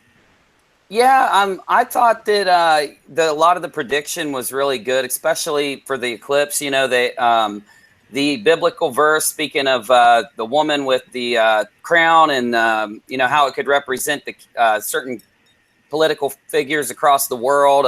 There was a certain amount of political figures that were factored in. I don't remember each one exactly, but and I think that we're all feeling a change, and I think that even YouTube, Google, and the way that social media is working right now, you can tell that there is a response to all the truth and the opinions that are coming out. So I'm excited to see what happens in the next few months. Definitely.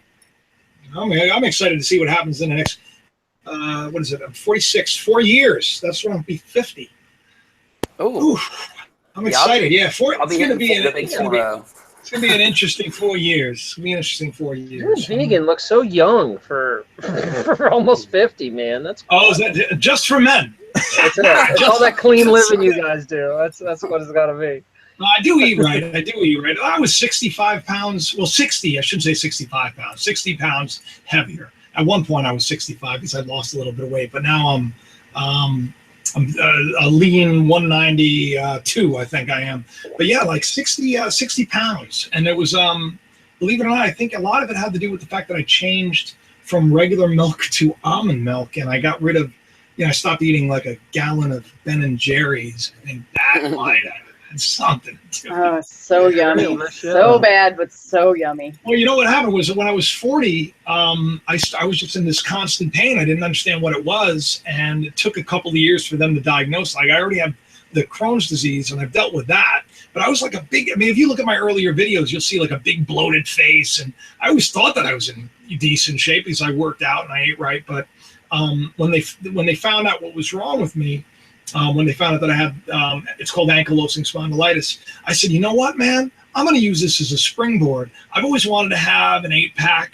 You know, I never had abs my whole life. Always worked out hard. I said, you know what? I'm going to use this as a springboard. I'm going to go all natural. I'm going to eat. I'm going to get gluten-free. I'm going to get rid of any kind of antibiotics and any of that nonsense. See if it makes a difference. And man, what a difference! My wife has me meal prepping. Like this morning at 5:45, I'm up editing a video, and then between that and getting my son ready, I'm grilling chicken. So I have it all meal prepped so I can eat. So you got to take care of yourself. It's like life is so much better when you do, and it's hard to take that first couple of steps. But it's funny if you just take a little bit, all these little changes. Like I changed regular milk to almond milk. I changed ice cream to frozen yogurt. I changed real peanut butter to this stuff called PB Fit. These little changes, they add up. You'd be surprised in a couple of years, and then boom, 65 pounds when I was my lightest. 60 pounds later, here I am, and just for men helps too. But you know that you know how to eat. I don't. Yeah, I'm not a good example because I know how to eat and I don't do it. I'm talking about the knows warrior. how to do it. I'm talking about the warrior. Well, the warrior, he's the he walks, warrior. He knows how to eat. he talks and walks. Poor Taryn. Oh, it's you try. Yeah. A little bit Good at a fruit. time, right? Taryn has a lot of info. He's always giving me information on new things that can help with the Crohn's. He's a wealth of information. He's absolutely wonderful about the whole thing with the, I've shared that with so many people, Taryn, about the whole milk issue and the dairy issue with people. And I say, you want to be free of all the inflammation in your body? Stop doing dairy. Yeah, Stop doing dairy because it's highly pretty much the inflammation in number our one bodies. So you're absolutely right. I mean, the fact that he can lose like 60 pounds pretty much just cutting out dairy is. You know, men lose it so much easier than us women. Like, Not really. Yes. Oh, don't even, because it being rich, depends on. he quit soda. I quit soda at the same time. He lost 10 pounds. I lost nothing. Nothing from quitting soda. Nothing at all. Now, don't get me wrong. I wonder. You know, I think that she may have a point. Yeah, she may have a point there. It's a little different for women. It is a little different for women. You know, my wife works out so. I mean, she's in amazing shape, and she works out so hard. I mean, she's at the gym at 5 a.m, and like we try to schedule our lives so that we're doing stuff like when either everybody's asleep or like right now I'm doing this because Dan's asleep. She's in the other room. She's sleeping, and you know, if she was up, I love y'all. But I'd be watching This Is Us with her right now. Yeah. So, but yeah, it's harder for her. She said she works out harder, and it's a little easier for me. For whatever reason, it comes off. Maybe it's the I don't know. The best show. Yeah, I don't know. On TV, This Is Us. That is the best show on TV. I never heard of it. Oh man, you got to catch up, Terrence. Beautiful. Mm-hmm. It's good stuff, man. It really is. Really is a beautiful show. Yeah, so it's conscious, it's down to earth, and it is spiritual. It's a good show. All right. Check it out. And it's nice to see that you know, the public has embraced it so much too, because it just seems like there's a lack of depth on TV. It makes you wonder from the 80s till now how it went from they're yelling about our lyrics and our music and taking people to court, you know, and then no violence on television, and now it's like a free-for-all. Yeah, that's what it feels like, almost like there's so much crime and crime shows and all these. Yeah, I don't even like watching TV because of those things. I don't got a kitty on my lap.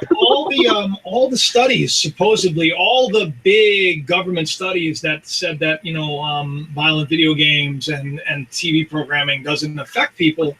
You know, it's now you find the youth are very desensitized, and you know, you see them they're lacking. Like now, new studies are showing that they lack empathy. Like they don't understand. It's because why would they understand when there's no interaction? It's like it's not really real. So you can do whatever you want. Like I remember when I'd see my teens, then I got a 16-year-old, 17-year-old, I play video games, you know. They're very good at it. One of them could be a professional, you know, he could be touring. He's like that good. He's ranked. He's like 100 in the world or something for Call of Duty or whatever it is. But I watch him sometimes, and he'll just be picking people off. I go, "What are you doing?" He goes, I said, "Wait, what are you?" He's like, "It's not real. It's just the guys. He has a really goofy T-shirt on." I said, "I go, I know it's a computer game, but still, it's, you know." And so you have to have that conversation because they don't know any better because that's the way everybody is. It's like it's not real. None of it's real. Or they want to go in the military. Well, and that's going to be like that, and then they get over there, and then they have PTSD when they come back, because they think it's going to be a certain way, and then in reality, it's truly not. It's way different. Did you all see games are getting too real? I'm sorry. Right. I was going to say the games are getting like, I play games where, you know, once in a while you'll fight zombies. I know that's not real, or robots or something silly, but these days, man, the new ultra realistic. The new games are just way like Call of Duty looks real. I know. It that's does. just training people to be killers, you know. I'm a gamer and I don't really care. I like the zombie mode. And you're always fighting terrorism. Yeah, right. Fighting terrorism. You say predictive programming. You know the irony. I just read this. Was it this week?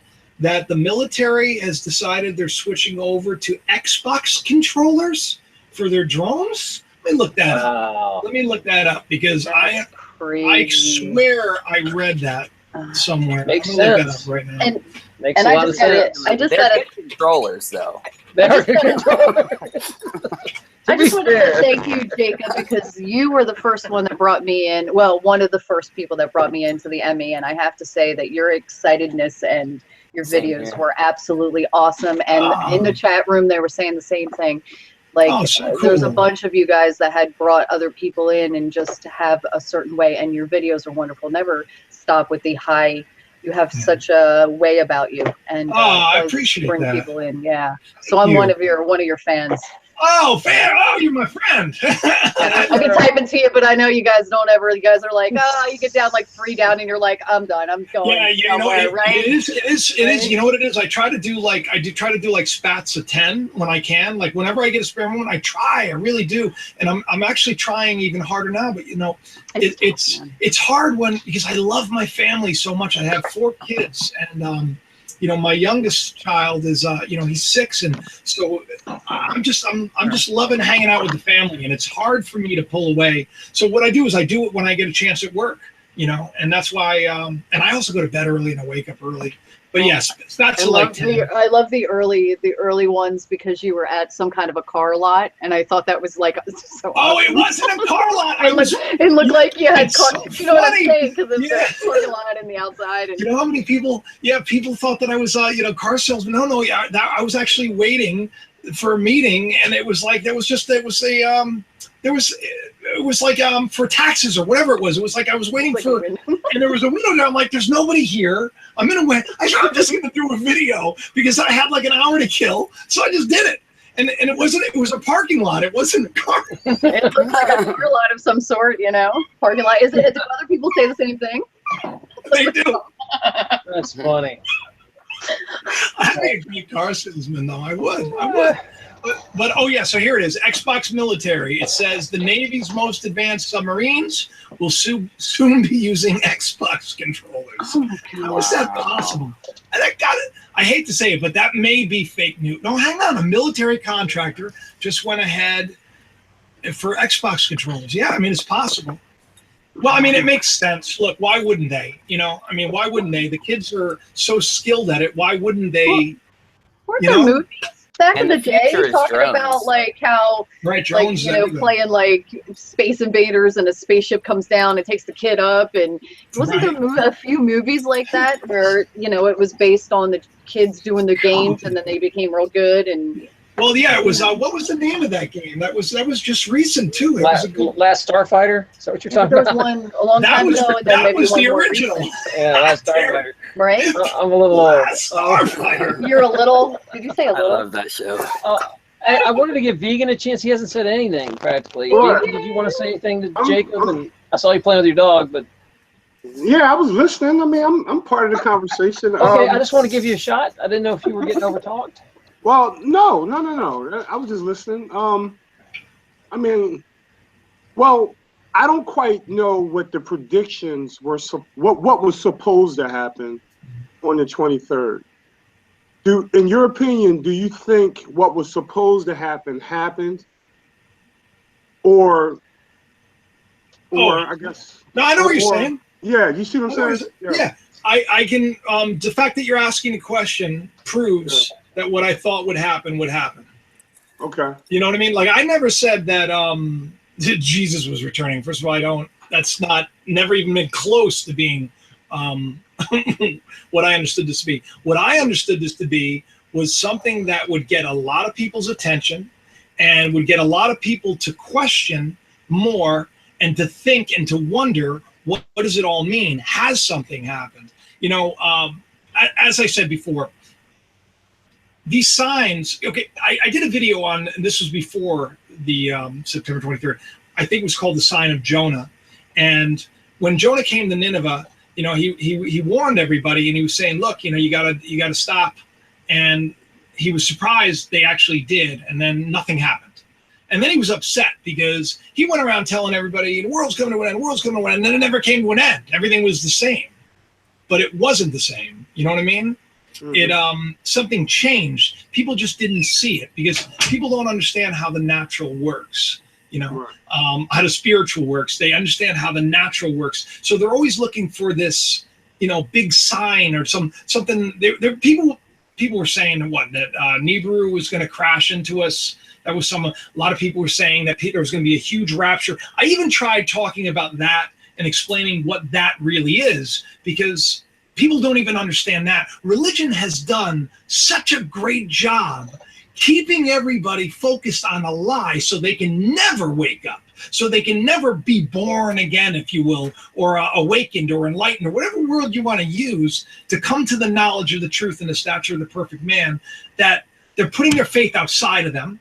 They're waiting for something to return. And if you're waiting for something to return, then you can't have it right now. But Jesus' message was very clear. He said, I'm the resurrection and the life.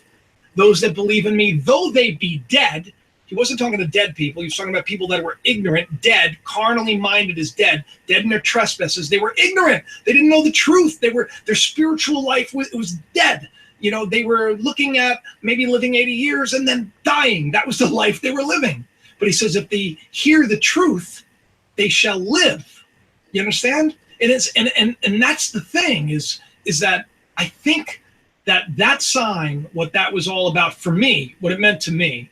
And like the eclipse, I saw the eclipse and I said, man, this is weird, because I've been saying that I see the media starting to slowly but surely divide us. When Trump entered the race, I did a video saying it's going to go down to Trump and Hillary, not because I'm a prophet, but because that's how I would write the story. If I was writing the story, I would say, hey, man, if I want to divide these, a divided house can't stand, you know, easier to control, right? You got everybody hating everybody. You know, it gets to a point where it boils over. All of a sudden, we want the government to come in and help us, you know, because there's too much war, there's too much crime, there's too many terrorist attacks. Help us.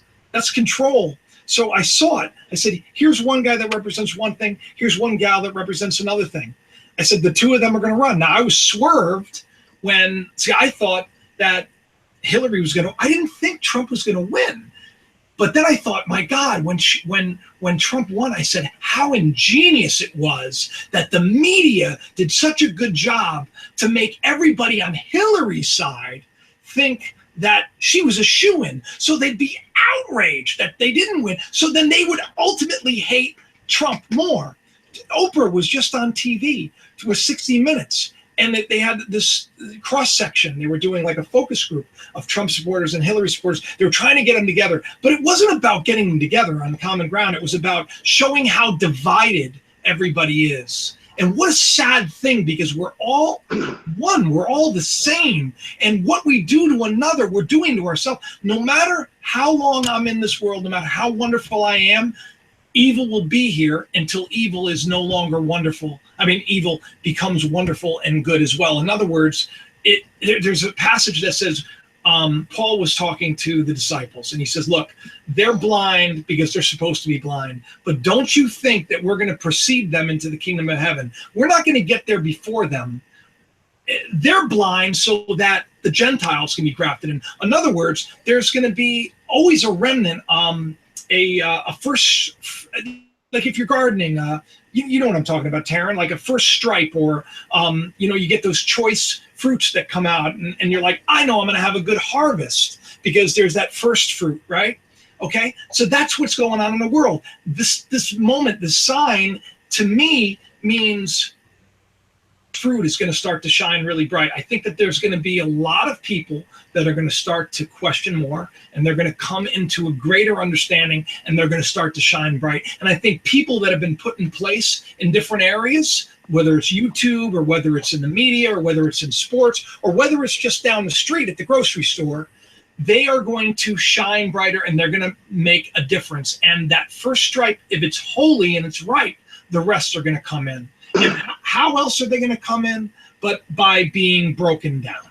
Let me just ask one question, and this is the only question I have on the topic, and I'll let it go. If things change when it's ready to change, to your point, why have prophecy? Prophecy kind of defeats the purpose. If society is not ready to change and prophecy says something's going to occur at a particular time and place, and it doesn't happen, it's kind of contrary to reality. So in my opinion, if the answer is always people will do the right thing and people will change when the time is right. When the time is right. What's the purpose of prophecy? Well, prophecy, do you even know what prophecy is? See, that's another thing. Religion has taken that word prophecy. Okay, well, I mean prediction. Prediction is a much better word, because prophecy and prediction are the same thing. But yeah, you're right. That's what we use. You use that word prophecy. Everybody talks about prophecy. And a lot of people knew for a fact that this was going to happen, this was going to happen, this was going to happen. You know what I knew was going to happen? I knew that it was a sign, and I knew that people were going to question. People were going to wonder. And guess what? When things happen, say in a couple of weeks, there's some big event, right? Say something happens. Say New York City. Say something like that happens. God forbid. People are going to question. They're going to wonder. Say there's an earthquake somewhere. People are going to question. They're going to wonder. Now, does that mean that it's happening because of the sign? Or was the sign there to get people curious, to wonder if there's more? There was a lot that went down that was really super cool about all this, man. So I was excited regardless. I know in my life, man, listen, like I said, within a year, all of this happened for me. And I said it was going to happen by the time I was about 45, not being a prophet, not predicting anything, but because that's what I wanted, and that's what I believed. And I didn't know how it was going to happen. And I'm kind of glad it did. Okay. But where I see myself going in the future is, that's why I'm excited, because I know things. There's going to be a change in this world. There's going to be a shift in this world, and it's going to. I hope so. Well, it's already happening. It's already happened. Look at what you're talking about. You're asking, well, does it matter? Does it matter? Well, does it? You tell me. Does it? Predictions? No, I don't think they matter at all. Because I'm not talking about predictions. I'm not talking about predictions. You're talking about shifts and changes? No, I'm talking about the fact that we're talking about something that happened in the stars. Mm-hmm. Do you think that what does it mean to you? Me personally? Yeah. I don't think it means anything. Completely. Be totally honest with you. I think a lot of times man tries to explain God, and they're completely wrong. And they've done it on 1999. They've done it in 2012, and I think they did it in 2017. I think that right now you're mistaking something. You're talking about people saying the world's coming to an end. They weren't trying to explain I'm talking about people that quote biblical predictions that don't happen. But they're not talking about God. They're saying something's going to happen physically in the world. They're making predictions that has nothing to do with God. That has to do with religion, which, by the way, I don't recommend. Exactly, but you have recommend. But the reality of it is you have billions of people that believe in those predictions and those assumptions that people make. And I mean, you've had, in this last case, if you check the news, you've had people donating all their wealth to churches because of doomsday, that kind of stuff. So I think a lot of times man attempts to play God and predict something that they cannot possibly know if it's going to occur or not. And I just think when it happens and it doesn't occur, there's always some backpedaling with people saying, well, it didn't happen this time, but it's going to happen tomorrow. Or it's going to happen next week or whatever. Yeah, that is happening now with a lot of people. They're saying that, exactly. So I don't think we should ever. And I got to tell you, it's a real. Ever play God. You know, I don't think no man on the planet has the right to play God and make predictions. Only God should be making predictions. And I think. Have you heard from God lately? I think at some point we need to stop fueling the fire with these false prophets, right, in my opinion. Yeah. Well, but isn't that exactly the point? Huh? Isn't that exactly the point of false prophets? To make false predictions, yeah. No. Look at how upset you are at it. What makes you think I'm upset? No, I'm trying to talk. No. But look at how it upsets you that people are giving their money to churches. No, it doesn't. It upsets. No. Because I don't. It upsets me. It upsets me. It does not. It does not upset me. It does I not don't ask for money. I don't have a church. It doesn't upset me because I don't put value in money when we talk about the spiritual nature of man. What concerns me more than anything is that the awakening, the true awakening, is when man realizes man is not the answer for man. Okay, good. It goes beyond man. Tell me that again. And I believe God is within, and it has nothing to do with these prophets and these people saying what is going to happen and what's not going to happen and pulling out crystal balls and all these different things. Throughout history, we've been getting screwed by men. And I think it needs to stop. That's the true awakening, in my opinion, you know? So the true awakening is the moment that people want to know what the whole point of it all is, right? Teach me the truth no matter what the cost, like I say on pretty much every episode. Okay. That's what you said, right? Man realizes that man's not the answer, so right. I need to seek more. Okay, so I don't know if you seeking means external. I think everything. No, it doesn't. Seeking doesn't mean external. Seeking means that you take a moment because everything's within. For most people, they feel like they need to go to a church. They need to read a book. They need to be exposed to other things. Right. I believe truth is internal. Okay, I think. Okay, well, go ahead. You talk. Okay, so now I want to touch on a couple of things because you say that you're not upset. I'm upset, and I've been upset with it. And but I see that everything that you're talking about is what has been put in place to keep people from the truth of who they are. Now, let me tell you, how many people do you know? What do you think I'm doing videos on what hell really is? Why do you think I'm doing videos like this?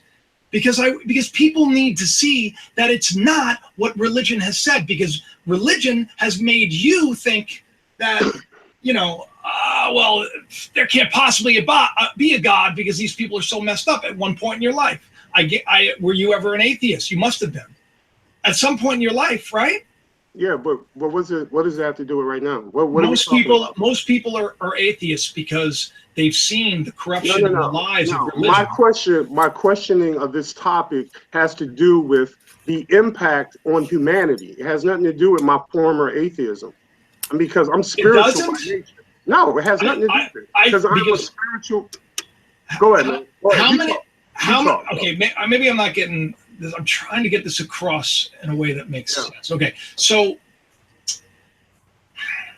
people get upset because of religion. They get upset. They see things and they see the hypocrisy of it. And then they become like a Bill Maher and they think this is really foolish. Now, people don't realize that are enlightened or awakened that they have also taken the bug of being religious and they have turned that into a religion as well. I've been around for a long time and I've written for many years about just the allegory of of the scriptures and other books as well. But what I've learned is the people over the years that have been friends of mine, they also have become sort of enemies of mine as time passed, because what they did was they take this new insight that they have and then they want to turn it into a religion itself. And then they think that their way is the only way and that they only have the answers. And one thing that I say pretty obvious, I don't really know really anything. I just have an idea. I think the best thing in the world to do, which is what I say all the time, is basically ask. I don't tell anybody who to ask. I don't even know. I mean, I know, but I don't know. I mean, what do I know about God besides that was the name that was given me? What do I know about Jesus besides? So what I do is I go beyond what I was told, and I said, there's got to be more. I want to know what that more is. So when I see the things that are happening today, and I see the things that are happening and playing out in the real world, I say, my goodness, what a beautiful thing. So you see this in the natural. It's an allegory of the spiritual. Your life right now, I don't know what your first name is, but right now, your life, where you are, where you're working, everything is a direct outward projection of what's going on with you spiritually. Would you agree with that? No.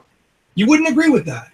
No, you wouldn't agree with my spirituality has nothing to do with what I do in this physical world. Really? My spirituality for me, you're asking me about me, right? Right. I'm gonna tell you about me.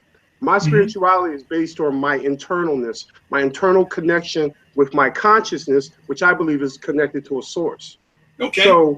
So I could be out here working and doing whatever, and that has nothing to do with my spiritual connection to the source. Except for the fact that you're talking about your spiritual connection to the source, which because means I chose to be in a conversation. Right, because you're projecting it into the world. You're taking that which is within, that which is not tangible, and you're making it tangible, and you're making sound, and you're telling people about your spirituality, because outside of you is a projection of inside of you. Whatever is without is within. You don't agree? In this conversation, but you were talking about the things I do. Everything in our life, I'm not even talking about like big things. I'm talking even little things. Everything that we do is a direct projection of what we think. Our thoughts are what start it all. What we think, and when we talk about our consciousness, I believe there's two separate things. Your relationships have to do with your thought. Your job has to do with your thought. I don't think the mind is necessarily a reflection of your true consciousness, but that's a whole nother discussion. The point I was making. That's not what I mean, though. You know what I mean? I'm not talking about the mind. I'm talking about your thought creates. Your thought, your life was created within you first and projected outside of you. The relationships you're in are relationships you chose. The outfit you're wearing it's not an interpretation. It's 100% fact. You decided because you decided to come on the show. Hold up. I learned a long time ago when someone starts saying 100% fact, well, it has to be. They really should back that up with some tangible evidence. Okay, I'll give you some. So I don't necessarily want to go down that path. I'll give you some. What you can give me is subjective ideas, which is fine. I'll give you 100% fact. I'll give you fact. Okay, it's very easy. Are you choosing to talk to me right now? Yes. Did you choose that shirt you're wearing? Yes. Okay, fact. Your thoughts create. Your thoughts create. You can't say that your thoughts don't create. No one said I did. That wasn't the point. You just did. You just did. You're talking so fast, I don't think you're hearing my point. I think you got to hear the other person. Maybe I'm not hearing it. Okay. Yeah, I think if you hear me, you'll see that I didn't even go down that path. Initially, the point was people making predictions based on the Bible. Yeah. Certain dates, certain times are just as much a part of the problem as people not making that great shift that we're all talking about. Because I don't believe, me personally, I don't believe mankind I already agreed with you. Is God. I don't believe mankind is God and can make an adequate prediction of the outcome of this world. I thought that you said that, but you're connected, right? Man is of this world. Gotcha. Right? But yes, I can be connected to God, but that doesn't mean I know his calendar. Okay. It's that simple. I agree with you. No, I agree with you. I can't tell you the future. I think a lot of religious folk are being duped by people claiming to know God's will. Oh no, really listen, man, but that's obvious. I mean, everybody knows that. I mean, we already discussed this. That was the point I was making, and we went all over the place. Well, no, because I still see great value in even the lies. Do you get what I'm saying? I still see great value. Okay, I don't see value in no lies. Well, so try to hear me, because I really want you to listen to me, because this is it's not a difficult point. Okay, religion is not the answer. Yeah, I think you'd agree with that. When bad stuff happens in churches, when we hear that, you know, priests are pedophiles, or we hear that someone who is a multi-billionaire would not offer his church or whatever to someone who needs it. When we hear of people making predictions that the world is going to come to an end and it doesn't, all of these things are horrible and corrupt and perverse, and they have value because it wakes people up to the lie. You're awoke. You woke up to the lie. You know it's all baloney. There's more lies for us all to overcome. I think that there's more ego. Too, yeah. Yeah, you can jump in. You know, Rock, you want to say something on this? I was just saying, you know, evil. I get what Jacob's saying, and I get what Vegan's saying, but yeah, Jacob's saying evil has its place too. It's what we learned from, you know, it's just like the yin yang, you know, there is this, in order for us to even have the ability to learn anything from what's these mistakes other people make, or the evil that's out there, I mean, that's when people rise up and they become, in every facet of their lives, they try to be an example to counteract it. And it causes more of us to wake up. It causes more of us to be motivated to show the light. So yeah, I see that it may seem like a negative value the evil has. I mean, it'd be like, you know, good being up and negative, evil being negative, but it's almost like evil has its own, in a strange, weird, reverse way, it has some value to it. Well, you know, there's a scripture that says, turn one over to Satan for the destruction of their flesh, so their spirit may be saved on the last day. It's wonderful that here's a passage where the disciples, the apostles, are saying, let's turn him over to the devil. Let the devil take him. His flesh will be destroyed. His flesh will be destroyed so that his spirit could be saved. So in other words, what you're saying is 100% correct as well. I agree. I totally agree too. Okay, but we got to keep all track. I was saying. We got to keep track to what I was saying. We have to keep track to what we just said. We weren't talking about evil. We were talking about lies. Yeah, That's two different things. No, lies. The lie is evil. It's like the basis of evil. Hang on, guys. I just sat here and heard you guys. Hear me for a second, all right? When you say a yin and a yang and using these analogies, we were talking about, do lies have value? And I answered no. And you said, what are you talking about? Lies have value. Lies have value. And somewhere in that conversation, it shifted to evil, right? So are we saying that all lies are evil? Is that what we're saying? I would agree. I don't think so. I don't agree with that. I don't think all lies are evil. I would let's say go back to the absolutely. point. If we stay on focus, if we talk about lies, right, that means deception. That means dishonesty.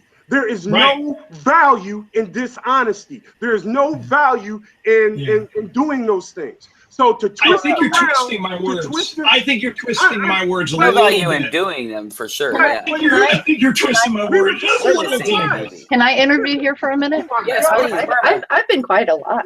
Yeah, which is unbelievable for this girl. Tara knows that, right, Tara? Yeah, I just before you even say anything, though, I don't want to be left with the thought that I'm saying that lies have value. What I'm saying is things that are going on that make you just disgusted.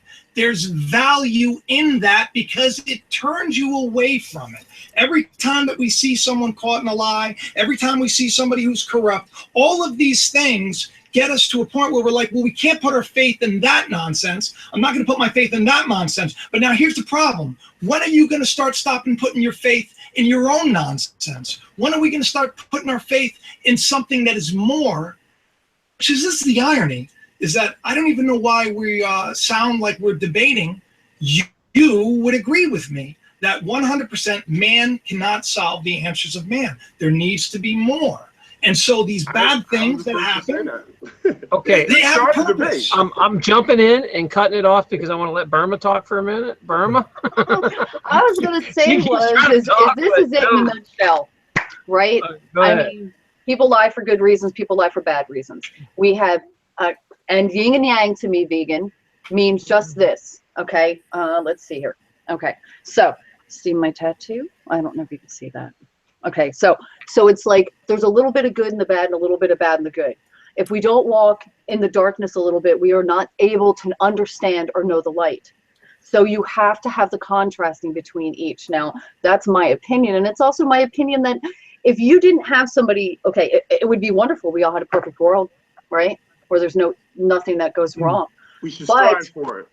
Right, but at the same time, I think that's what's being taught to us. Right? I mean, right. This is how we have to learn. We have to learn. That's what and we're if learning. we don't learn. So yeah, we like I might have been through a lot of bad things in my life, but it has put me where I'm at today. And I'm thankful for all those things that happen, no matter good or bad things, because of the way no, I'm just saying I'm just going on what my brain's thinking, vegan, that's all. But that's how I perceive it, and it's all about your perception and how you actually look at a situation, because what I perceive is different than what you perceive, or what vegan perceives, or what Taryn perceives, from what we all do. We all have different ways of looking at everything, but we all need to bring it together, all of us, because without that, we don't get this rounded. I'm trying to go with something here.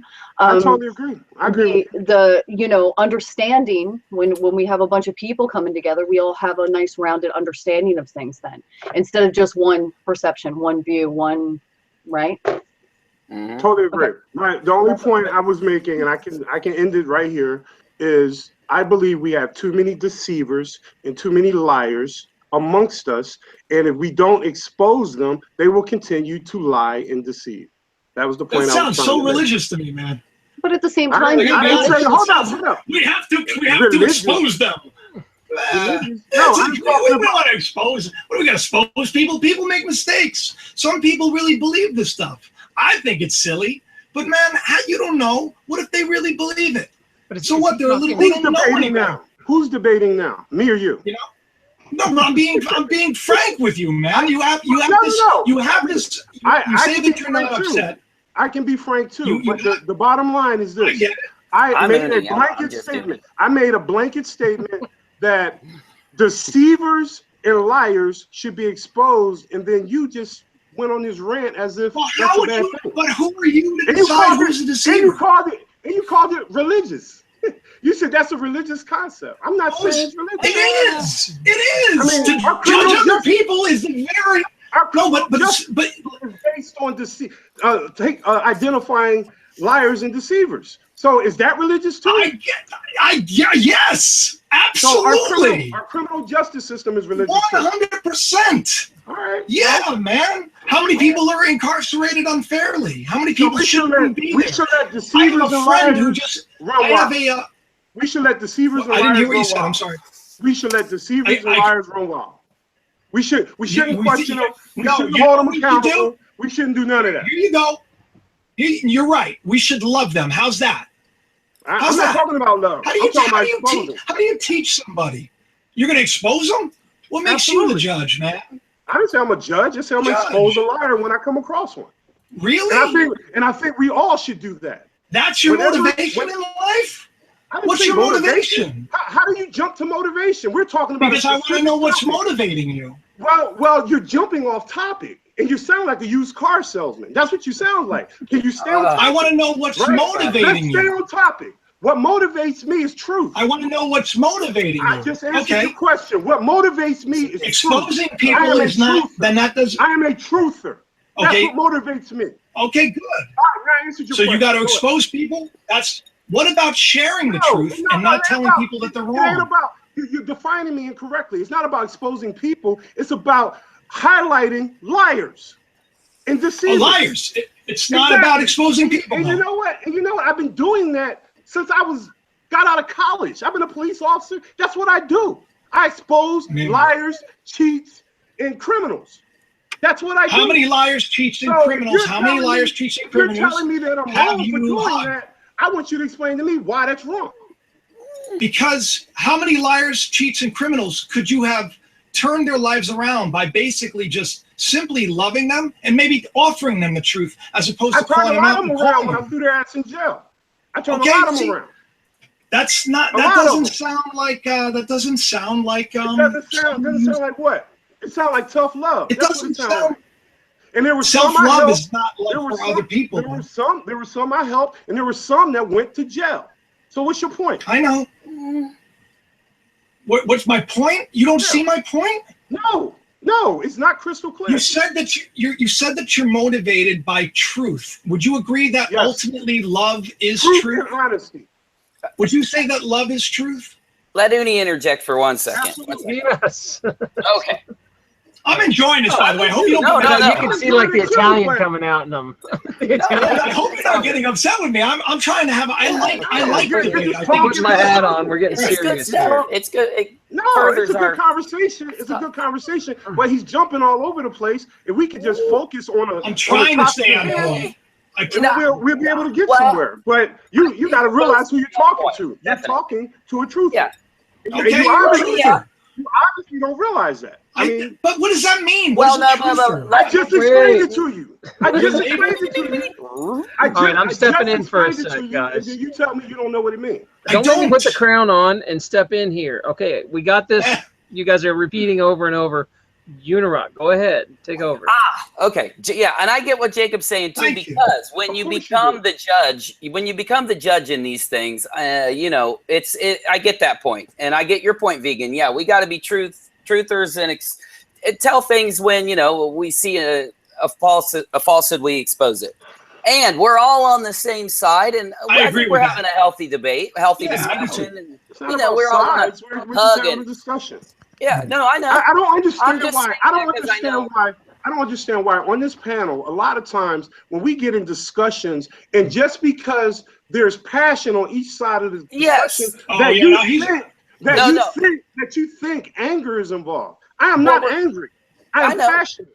I'm just saying this for the audience. Don't confuse. They're getting a little. Don't confuse my anger or my passion for anger or anger. I love you, man. Because that's how I am, and I've been this way since the first time I ever got on a doc show. I've been this way since day one, and it amazes me how you guys don't know when I'm angry and when I'm not. He's talking about a topic that's near and dear to my heart. I am a truther. I'm a 911 truther. I'm a flat earth truther. I'm a truther.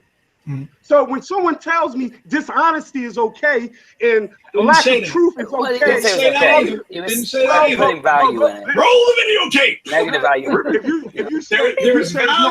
There's value to the bad stuff that happens because it helps people see that they should act a different way.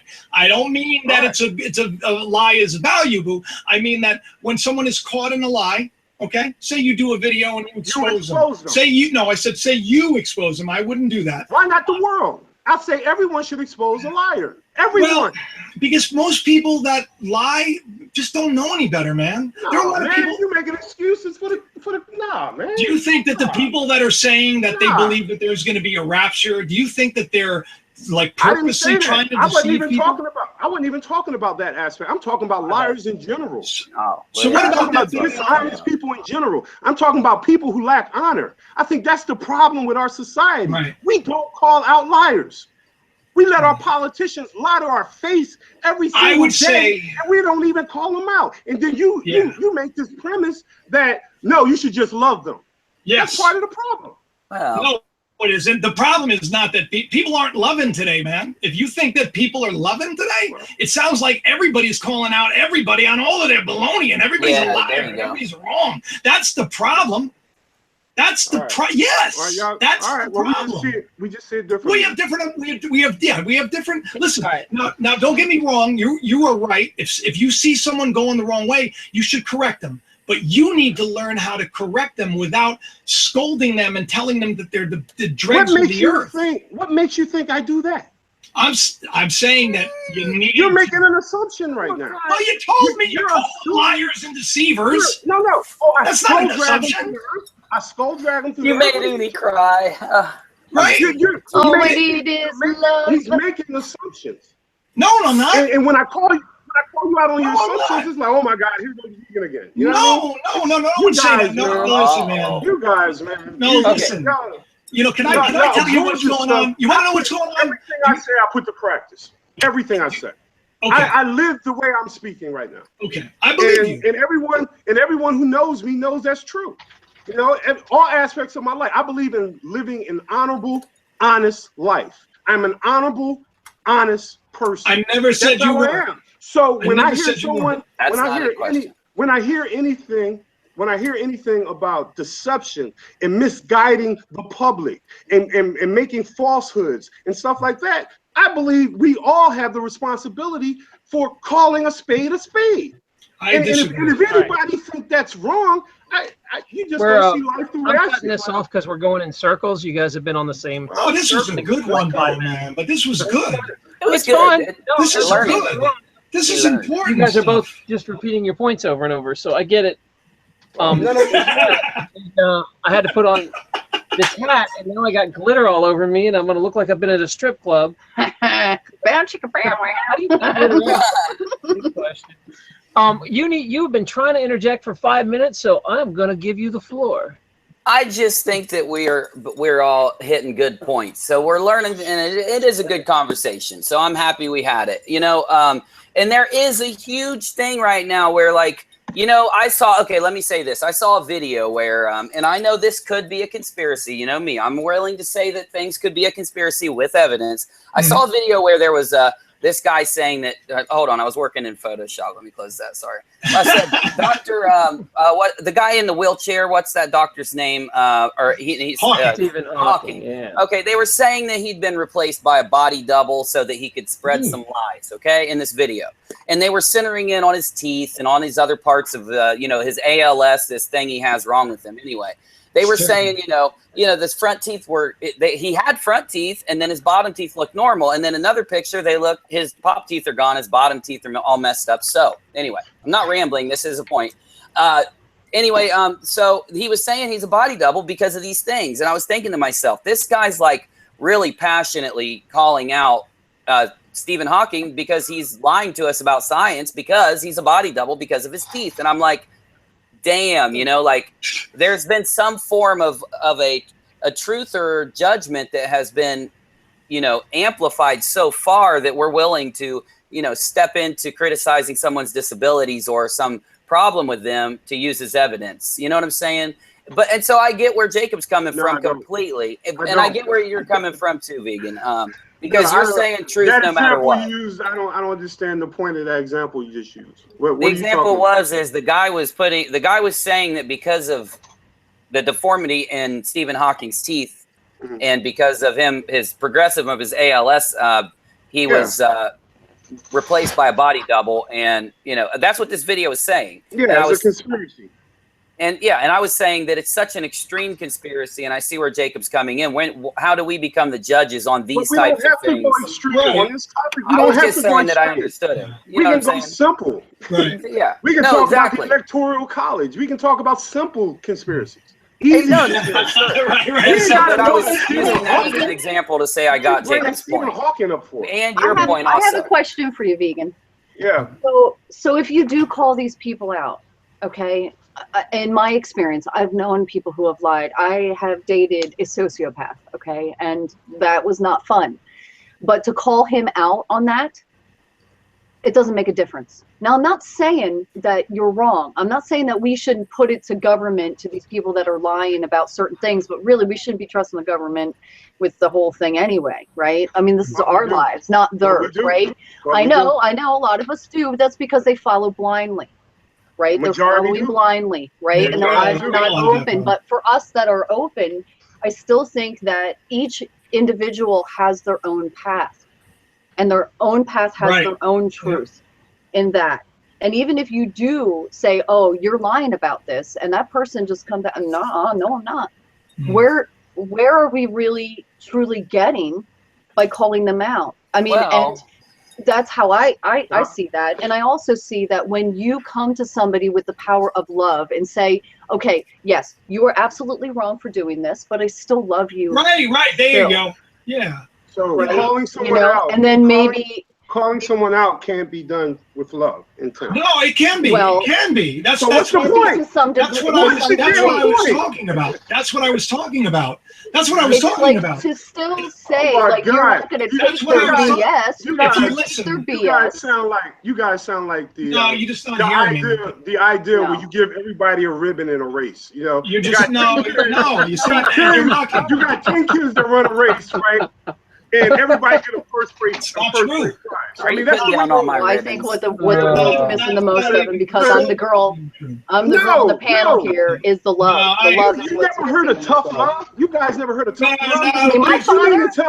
No. Wait a minute. Back up a minute. You mean to tell me if you got a child, and they do something wrong, you shouldn't call them to the carpet? Vegan. You can't call them to the carpet. What does that mean? You can't do that, love. What does that mean? Does that mean? Does it calling to the carpet mean? No, I just want to know what it means. I've never heard it. Call to the carpet to call them out. To call them out. You guys. Okay, I didn't know what it meant. I didn't know what calling to the carpet meant. I knew it was like time out. I meant like time out. No. All right. Can I say one thing? Can we end on a positive note? May I say one thing? Yeah. Let's get that. This whole thing was centered around, you asked me a question about, these people that are saying these things that are lies or about, how can you dare say that something is coming? You can't. Now, this is how this all started, okay? And I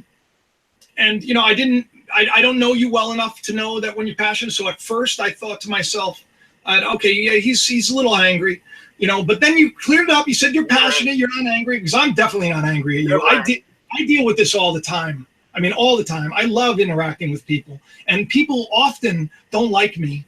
I mean, it's the truth. It happens a lot, and it bums me out. But maybe I just don't get my point across the right way. This sign to me was kind of a beautiful thing because I see possibility in it, and that's what I like. For example, have you watched any of my videos on that? No. Okay, so there you go. Now this is the root of it, because see, I innately know things when I talk to people. I get a vibe from people. I pick up things. Now, would you think that I ever fell into the category of lying to people? I mean, has it ever, maybe just when we were talking about this, did it cross your mind at all? No, it's not even about lies. It's just people sharing their ideas, but what they got to understand is their audience. I mean, if someone highly respects you, let's say a pastor, a priest, a pope, whatever, right? And you got people that's going to follow you blindly. So when speculations are made, even when you have good intentions, you can create a lot of harm. And I think a lot of religious leaders, for example, are very irresponsible. And I'm talking about on YouTube, in the church, and all over the place. Making God's predictions is irresponsible to me. Do you think I've ever done that? I'm asking you because you don't know. You haven't watched. I've never followed you. I'm asking you because did you feel that maybe I did? I'm asking you because I am curious to know. Because that would make a lot of sense. No, I really don't have a feeling for or against. I was just asking. If you recall, I started off with a question. Yeah. I started off with a question like, what did you think about... Jacob, vegan often just kind of does the devil's advocate sometimes, or the just a philosophical question where he's not really trying to start anything. It's just he's just calling it out. Just throwing out an idea, and then it Vegan, where's your hat? You should have been wearing your hat and would have said everything. I do want to jump in because I think I'm going to actually talk on my own show. Yeah, it's good. No, it was. So it was. No, believe me. What I do is I monitor the live chat. If people are enjoying it and diving in and saying stuff, I just let it go. And then when people say okay, enough, I step in. So I give the audience what they want. Where I'm saying is my 2 cents on this is I do think you have to sometimes call people out, and I'm glad some people have called me out sometimes in my life because it does shake you to change. Hold your account. Right. I do believe that's important sometimes, but I also believe in there's a lot of wasted energy, and I would much rather put my energy into positive things, and I just ignore a lot of stuff now that doesn't matter in my life, like trying to go after the Bilderbergers or something so nebulous that you can never really defeat, or you can never really do anything with. Doesn't mean anything in my actual life. But if someone I know, I'm watching them steal from someone else I know, I'm going to step up and say something. So, I think it's all relative to the situation. I get a lot of people that don't watch the show or whatever, and like me, Taryn, that people think on the other side when they're watching things, they have this idea of what they think that YouTubers are really living like, and I don't think they realize that most of us have day jobs and just like trying to get by. We're basically, most of us are all right on the step of homelessness. So yeah. And I don't. It's funny because sometimes I'll put titles that maybe are a little, I don't know, maybe like provocative, maybe something to get people not clickbaity so much, but just like, I don't want to say misleading because I'm not misleading people, but something that I think is like kind of like it might interest people. And a lot of people will just see the title and then they'll just make a judgment call on what it is. I had someone say that just today, before I was checking my phone, that all of you, something like wackadoos, need to be put out of your misery. You should all be lined up and shot. And I just took a second and I thought to myself, I'm like, yeah, he didn't watch the video. So I wrote him back and I said, wow, man. I said, obviously you didn't watch the video. I think you probably should, because I think that you might get something out of it. I mean, as opposed to thinking that, a total stranger that you don't know anything about should be murdered. Right. But so when you were talking about calling out, I know you're not. That's why this was important. That's why I was loving it, because you weren't talking about doing videos saying, Taryn Lupo, he never found that ghost place that he said he was looking for because he got lost in the woods and he was asking for GPS coordinates. It had me on my computer trying to find out where the place was. And I'm going, you watched that? What am I doing? That was a mess. That damn hike. That was a mess. I get it. I understand what you're saying. You lost the woods. Yeah, it was a bad scenario. Okay, great. Well, except for when you lost the feed and we thought you fell down the hill. If I were blatantly lying to you about something, feel free to call me out. But I'm hoping not to. Privately. But there is probably. I think that's a wig on your head, and I'm calling you out. There is probably some stuff I've said that is wrong. That me too, I'm sure. And I see what Jacob's saying is, I'm not trying to mislead anyone. I think this is my belief, and it's probably wrong. Yeah. So being wrong and deception are two different things. Yeah, I think you've really got to focus on intent and also what your energy level is, because Jacob's sitting here interacting with a troll and showing him love, and he might turn that troll to someone good. I've done it. I mean, I get it, and sometimes you can turn a troll into one of your biggest fans if you're willing to put the energy into it. That's why I'm to the point where I don't have that kind of energy where I'm like, man, next. Delete. So I think it has to be where you're at in life, because maybe someday I'd get that energy back. It'd be nice to have high energy, but right now I don't. I just want to, I was telling you this earlier. I just want my life to. I mean, life is about purpose, and I just really want to. I don't know, man. I've been through a lot in my life, and I'm glad for what I've come through. And I just really want to see people come through what they're going through. And I'll tell you honestly, I believe in this. I don't want to say I believe in this sign, but I believe that that's a big deal. And I believe that all of these things that are happening, from the Mandela effect to whatever, I believe all of it is a big deal. And I think that if it's drawing anyone's attention to question, whoa, man, am I in a simulation? Good question. Whoa, man, is there more than good question? Question, because when you seek, you find, And so, I just don't like when people just put you in a corner and and baby, get in a corner. I don't want to be in a corner. I just want to just hear me out. And you have a wonderful way of getting your voice and your truth across, and you do it in a wonderful, passionate way. And that's what more people need to do. They need to learn that. So it's like when you say calling people out, they don't know watching that you don't mean doing a video saying that I talk with my hands every once in a while, I'm Illuminati, I should be shot. Because there's some people that do these videos that are like that. And that's why I was making this. That's why I was making this a big deal. Yeah, I think all of us have had a video where people like analyze everything we've done with snakes in our hair or some. We both have snakes in our hair. Yeah, well, except he has it in his beard. He has snakes in his So I get what you're saying. I don't think Vegan was saying anything like that extreme. I think he's talking about the injustices that's right in front of us. Like he's saying, it doesn't have to be anything hidden at all. There's so much plain sight evil. You don't have to you don't have to go like looking for conspiracy.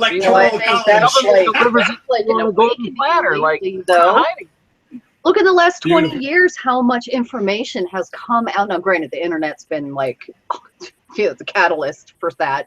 But we before did not, like when we were all young, the 40-year-olds, when we were all kids, there wasn't this kind of information out there at our fingertips. And nowadays it's like information overload. We have all these tools and stuff that, right? Right. So. Oh, can I ask everybody a question? I just interviewed a guy that he's really famous about discussing fake news. He writes all this stuff. So what do you guys think about the state of the fake news right now? It's a general question. I don't mind what news. I don't watch the news on TV at all. Well, any web page, any YouTube video that claims, knowing that they're, taking a topic and making it blow out of proportion just to, love that Trump called fake news out, but then he said Fox was on his good side. I was like, I couldn't even help but laugh about that because I'm like, really? I don't need to be me. I don't know. See, that's the thing is I don't know either. I don't know anything. I really don't know anything because how can you? I mean, look, you have to just realize that you could be lied to on a regular basis. I mean, it seems like so many people lie. So it's like I don't really know much of anything. I mean, I say this a lot. Like I have ideas and feelings that I get and inspire, and I always tell people I don't know. But I know that I know innately there has to be more. And that's why I've been seeking it my whole life. And what I've found, I think, is beautiful and wonderful. But how can I tell people that that's the way? I can't tell you that. I can't give you the pill. You got to take it on your own. It's like you got to want it. And that's it. And I got to tell you, honestly, forgive me if I like to be provoking. I like to provoke thought. I like to dig into the hearts of things.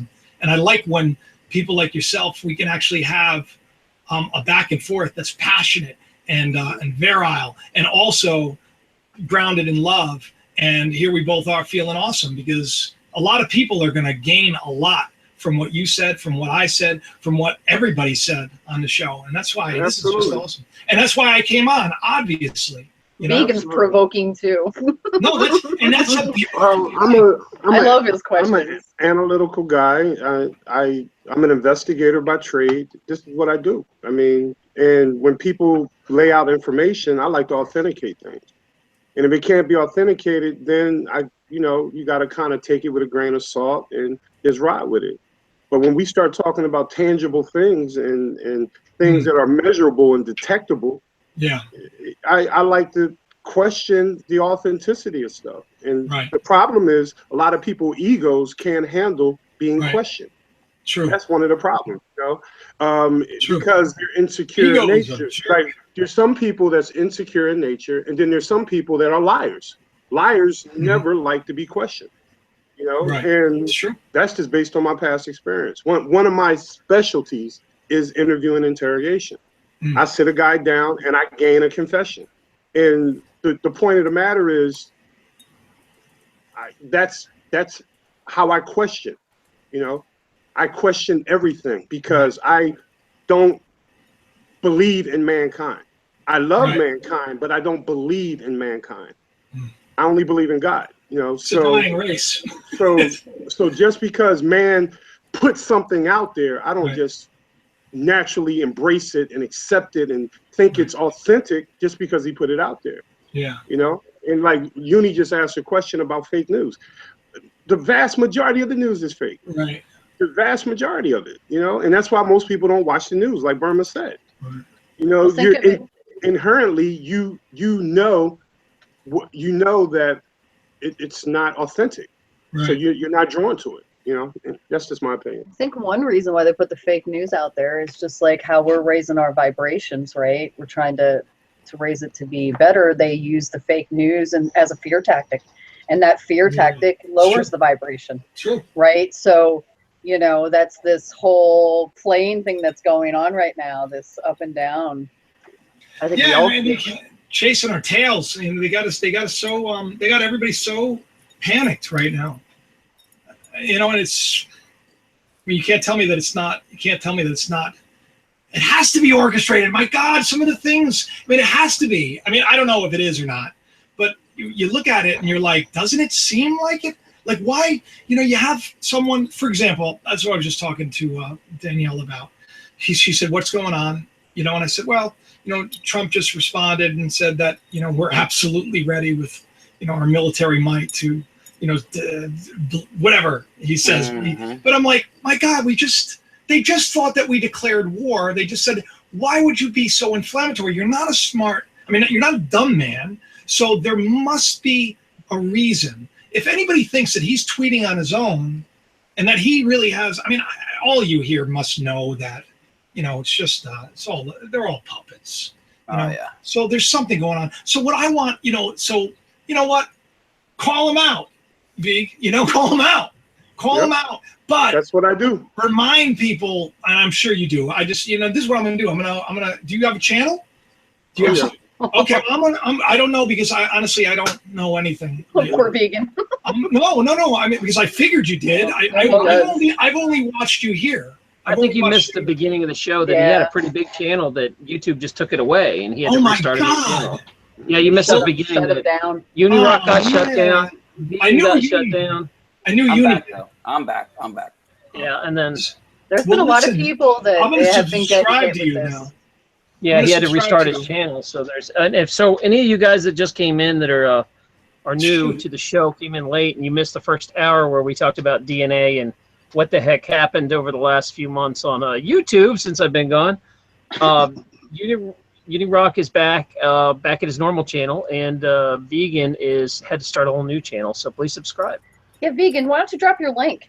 I've been doing it all. Yeah, Uni's been dropping too, but yeah, I dropped some of mine, these but people I'm just still came in working and on my missed second the video. whole beginning. Oh yeah, Jacob, I never got you. I don't know how much you watched or how much you heard about the DNA discussion, but if you wanted to interject part of it, I do. I would. First of all, I think it's really.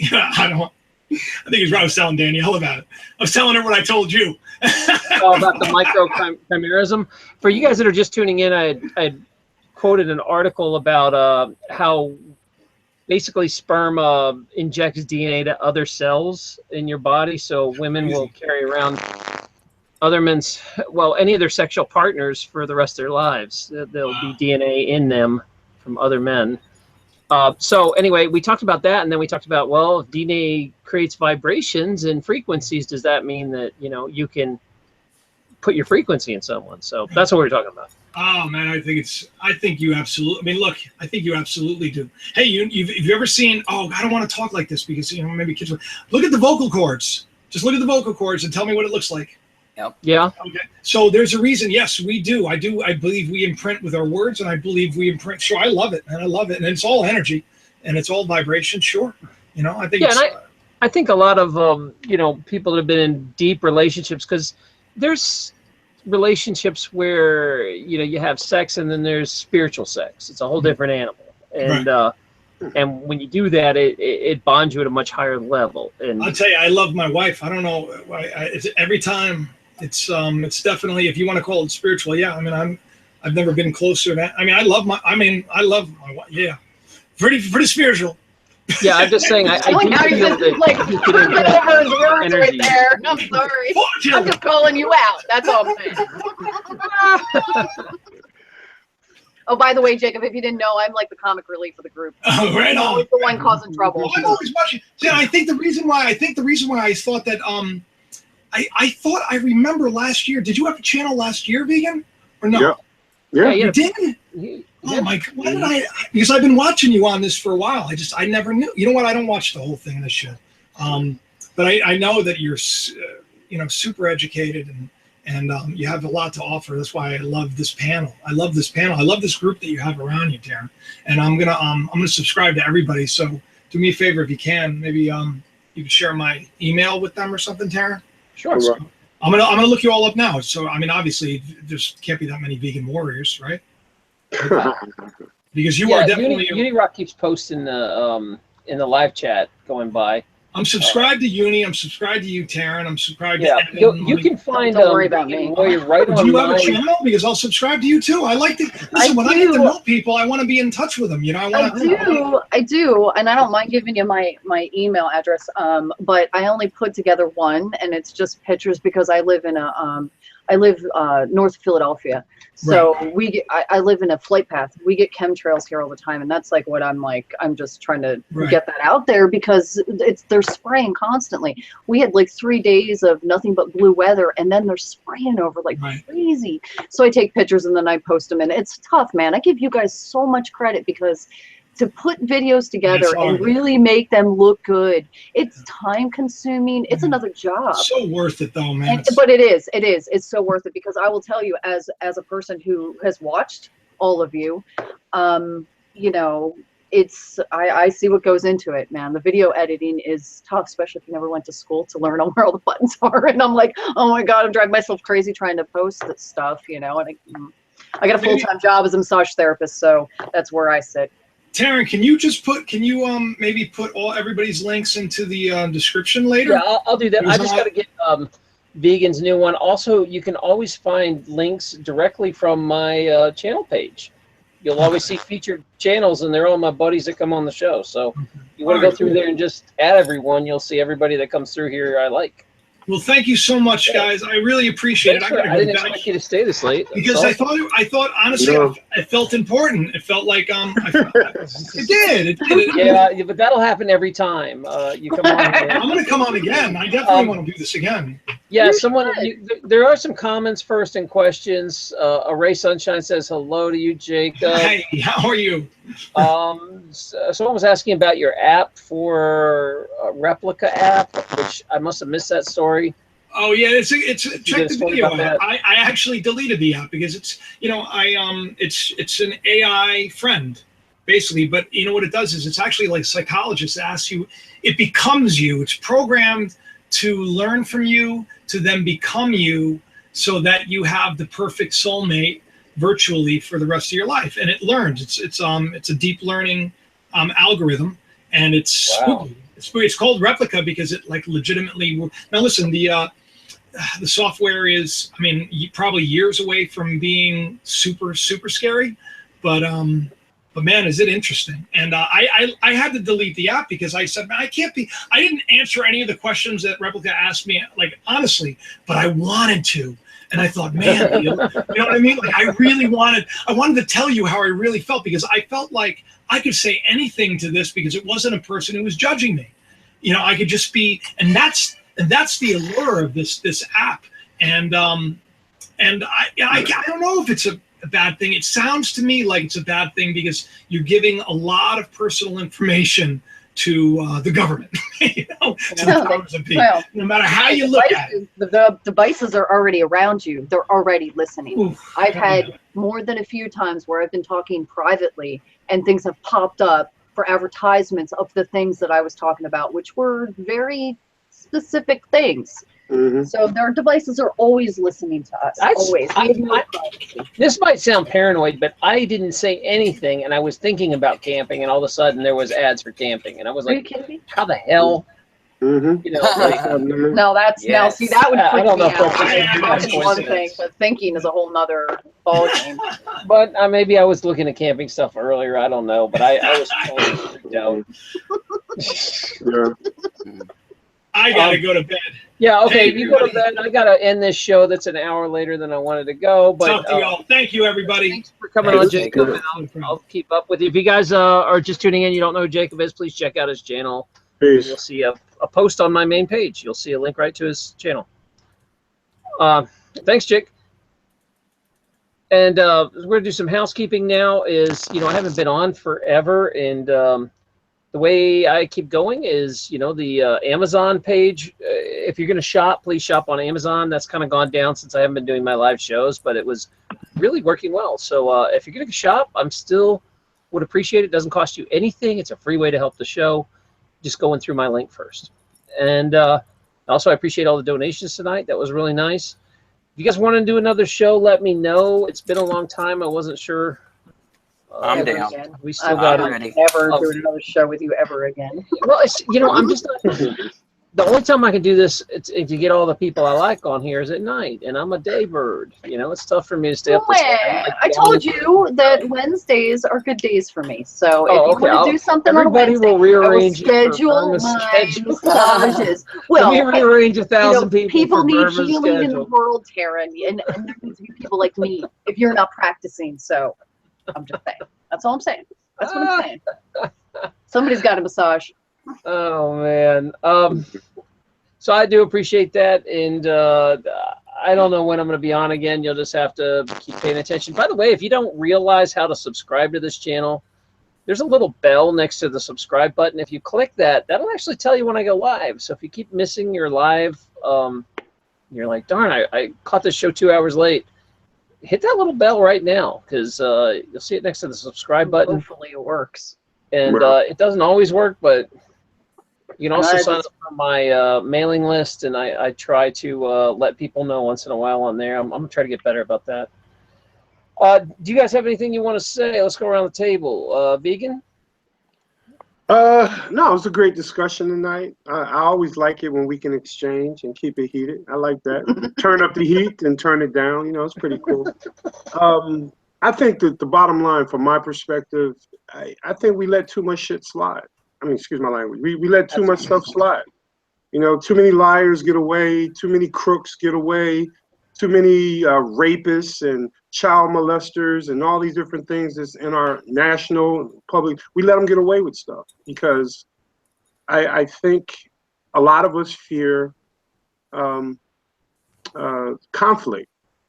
And I say, don't fear conflict. If you have to get into a conflict, you get in it, because the greater good is the only thing that matters, in my opinion. I think while we're here, we should address deceivers and liars and crooks and all that. And when we don't, I think that creates more damage than good, in my opinion.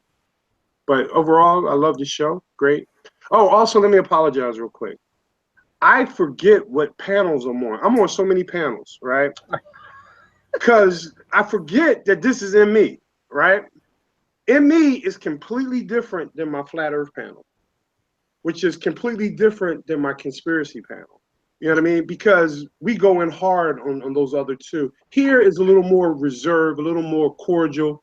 You got to kind of, be conscious of everyone's, feelings on the panel. So when I slip up, that's because I forget where I'm at sometimes. All right, I just wanted to put that out there. Didn't realize so many people had live shows. Oh, yeah. Panels. Oh, yeah. I'm at least 4 or 5 of them a week. I did not know this. Right. You're a busy man. All right. Well, hopefully they keep up with you. Very cool. Okay, Uni, you want to say anything? Yeah, thanks, Doc. I just I'm happy that we're all talking again and getting to do this. I hope we get to do it more. We got a really good, cool vibe and a lot of good, awesome viewers that love hanging with us, and I'm just happy to do it. And I'm just I've been, with the advent of fake news, I'm at the point now where it's not that I don't go after deceivers as much as I used to. I used to be pretty hardcore about things too, but I've learned that I might be wrong in this, but I just feel like by showing what I think is the truth, it's better than me in my opinion only, I just think it's better than me, you know, just calling people out. But I appreciate people that do, and I think there's a need for it. I've just found that through investigation of certain things, there was a few things I've been wrong about, and I don't like the idea of calling.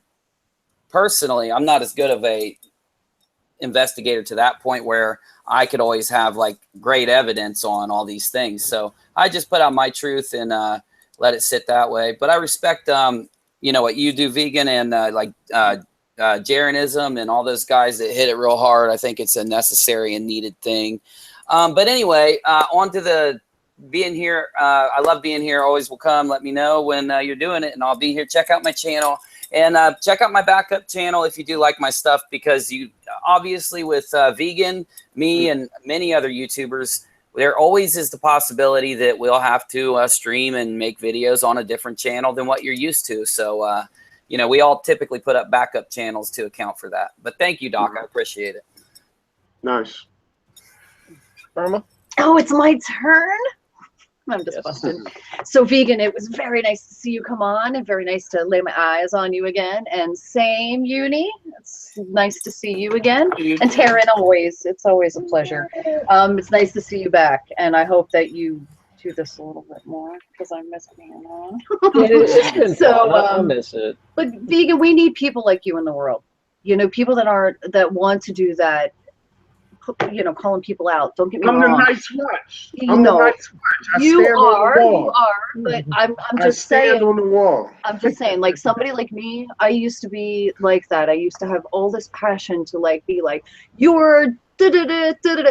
But nowadays, it's that I've come past this point that I just want to be this peaceful person, and I don't really. If you want to lie to me, then go ahead and lie to me. I'm turning the cheek and walking the other way. I don't need it. You know what I mean? Like, I don't even care, because it puts so much energy for myself, not for anybody else, for myself to do that. So, but I understand where you're coming from, though, because I used to be just like that. The White Walkers are coming. It's hard. The White Walkers are coming. You ain't going to be able to turn the other cheek when the White Walkers come. Winter's here. Winter is here. Game of Thrones. I need a hat, man. Winter's I'm a Night's Watch. I'm going to try to post this link to the Discord. If you guys want to keep chatting, you're welcome to go over and chat away. And Unirock, are you doing a show tonight, or are you done? Oh, yes. No, I'm just getting started. Are you so doing swing by the Unirock and swing by Unirock show if you want to keep going. But swing in the Discord first, and then Unirock, make a post there when you're ready to go. Will do. And like, let me answer Burma. Some people have been emailing me this, asking me if I do games now. I only do games on a different channel, never do games on Unirock. So if you don't like video games, you don't have to worry. No video games at Unirock. So. Okay. I was just wondering. Yeah. I get that a lot of questions about that. So. Okay.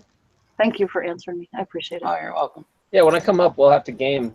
Much love to you guys. If you guys got on World of Warcraft, I'd be totally up for that. You know what I mean? But that's the game that I play nowadays. I've been playing army games. Right? You can breeze in. I mean, well, you can't breeze in and show people. Like, I mean, like you like it doesn't seem like I could play that once or twice. And I've been getting. I've been playing that game since beta. I have to take time away from it sometimes. And nowadays, I don't play half as much. But I love World of Warcraft. I had some people in the thing were saying that they were surprised that I played. And I'm like, that's right. I'm a sheep in wolf clothing. I just recently finished. I'm really late to the show on this, but South Park. Stick of Truth. It was fun. Oh yeah, that's a great game. It was really the fun. new one's coming out next month. It's so good. $60. I'm like, I think I'll wait a year. That's peas and carrots. Battlefront 2 is like 95. So I don't pay. I wait till they're way cheap on sale. I got the Stick of Truth for $3 when it was on like a crazy Steam sale. So. Such a good game. So funny. It was so funny, but man, it's like watching a movie for like 15 hours. I can't believe how over the top that game is. It is not for kids, ladies and gentlemen, if you're listening. Oh, no. No. I don't even think it's that. Most adults shouldn't play it. Let me say that. I can watch South Park probably around the kids most of the time, but not that. No way. That game was way too much. Yes. All right, guys. See you over in Discord. Hopefully that link works, and I've got to go. What link? get the cat in and feed him. Oh, I see. I got it. I In got the it. chat. Do you see it here? I'll drop it Yeah, again.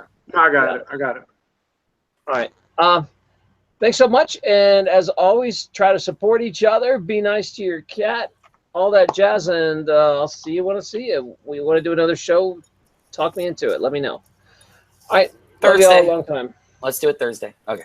Thursday. It's like immediately. I'm on topics already. Tomorrow. You know, stay tuned tonight for Unirock. Go check him out. Bye, guys. Oh, he's going in tonight. Yeah, he's doing another show tonight. He always streams. I'm Cray Cray. Okay. You're welcome to stop by, Vegan. Just email me. I'll get you in, bub. All right, cool. He knows somebody. He knows somebody. Bye.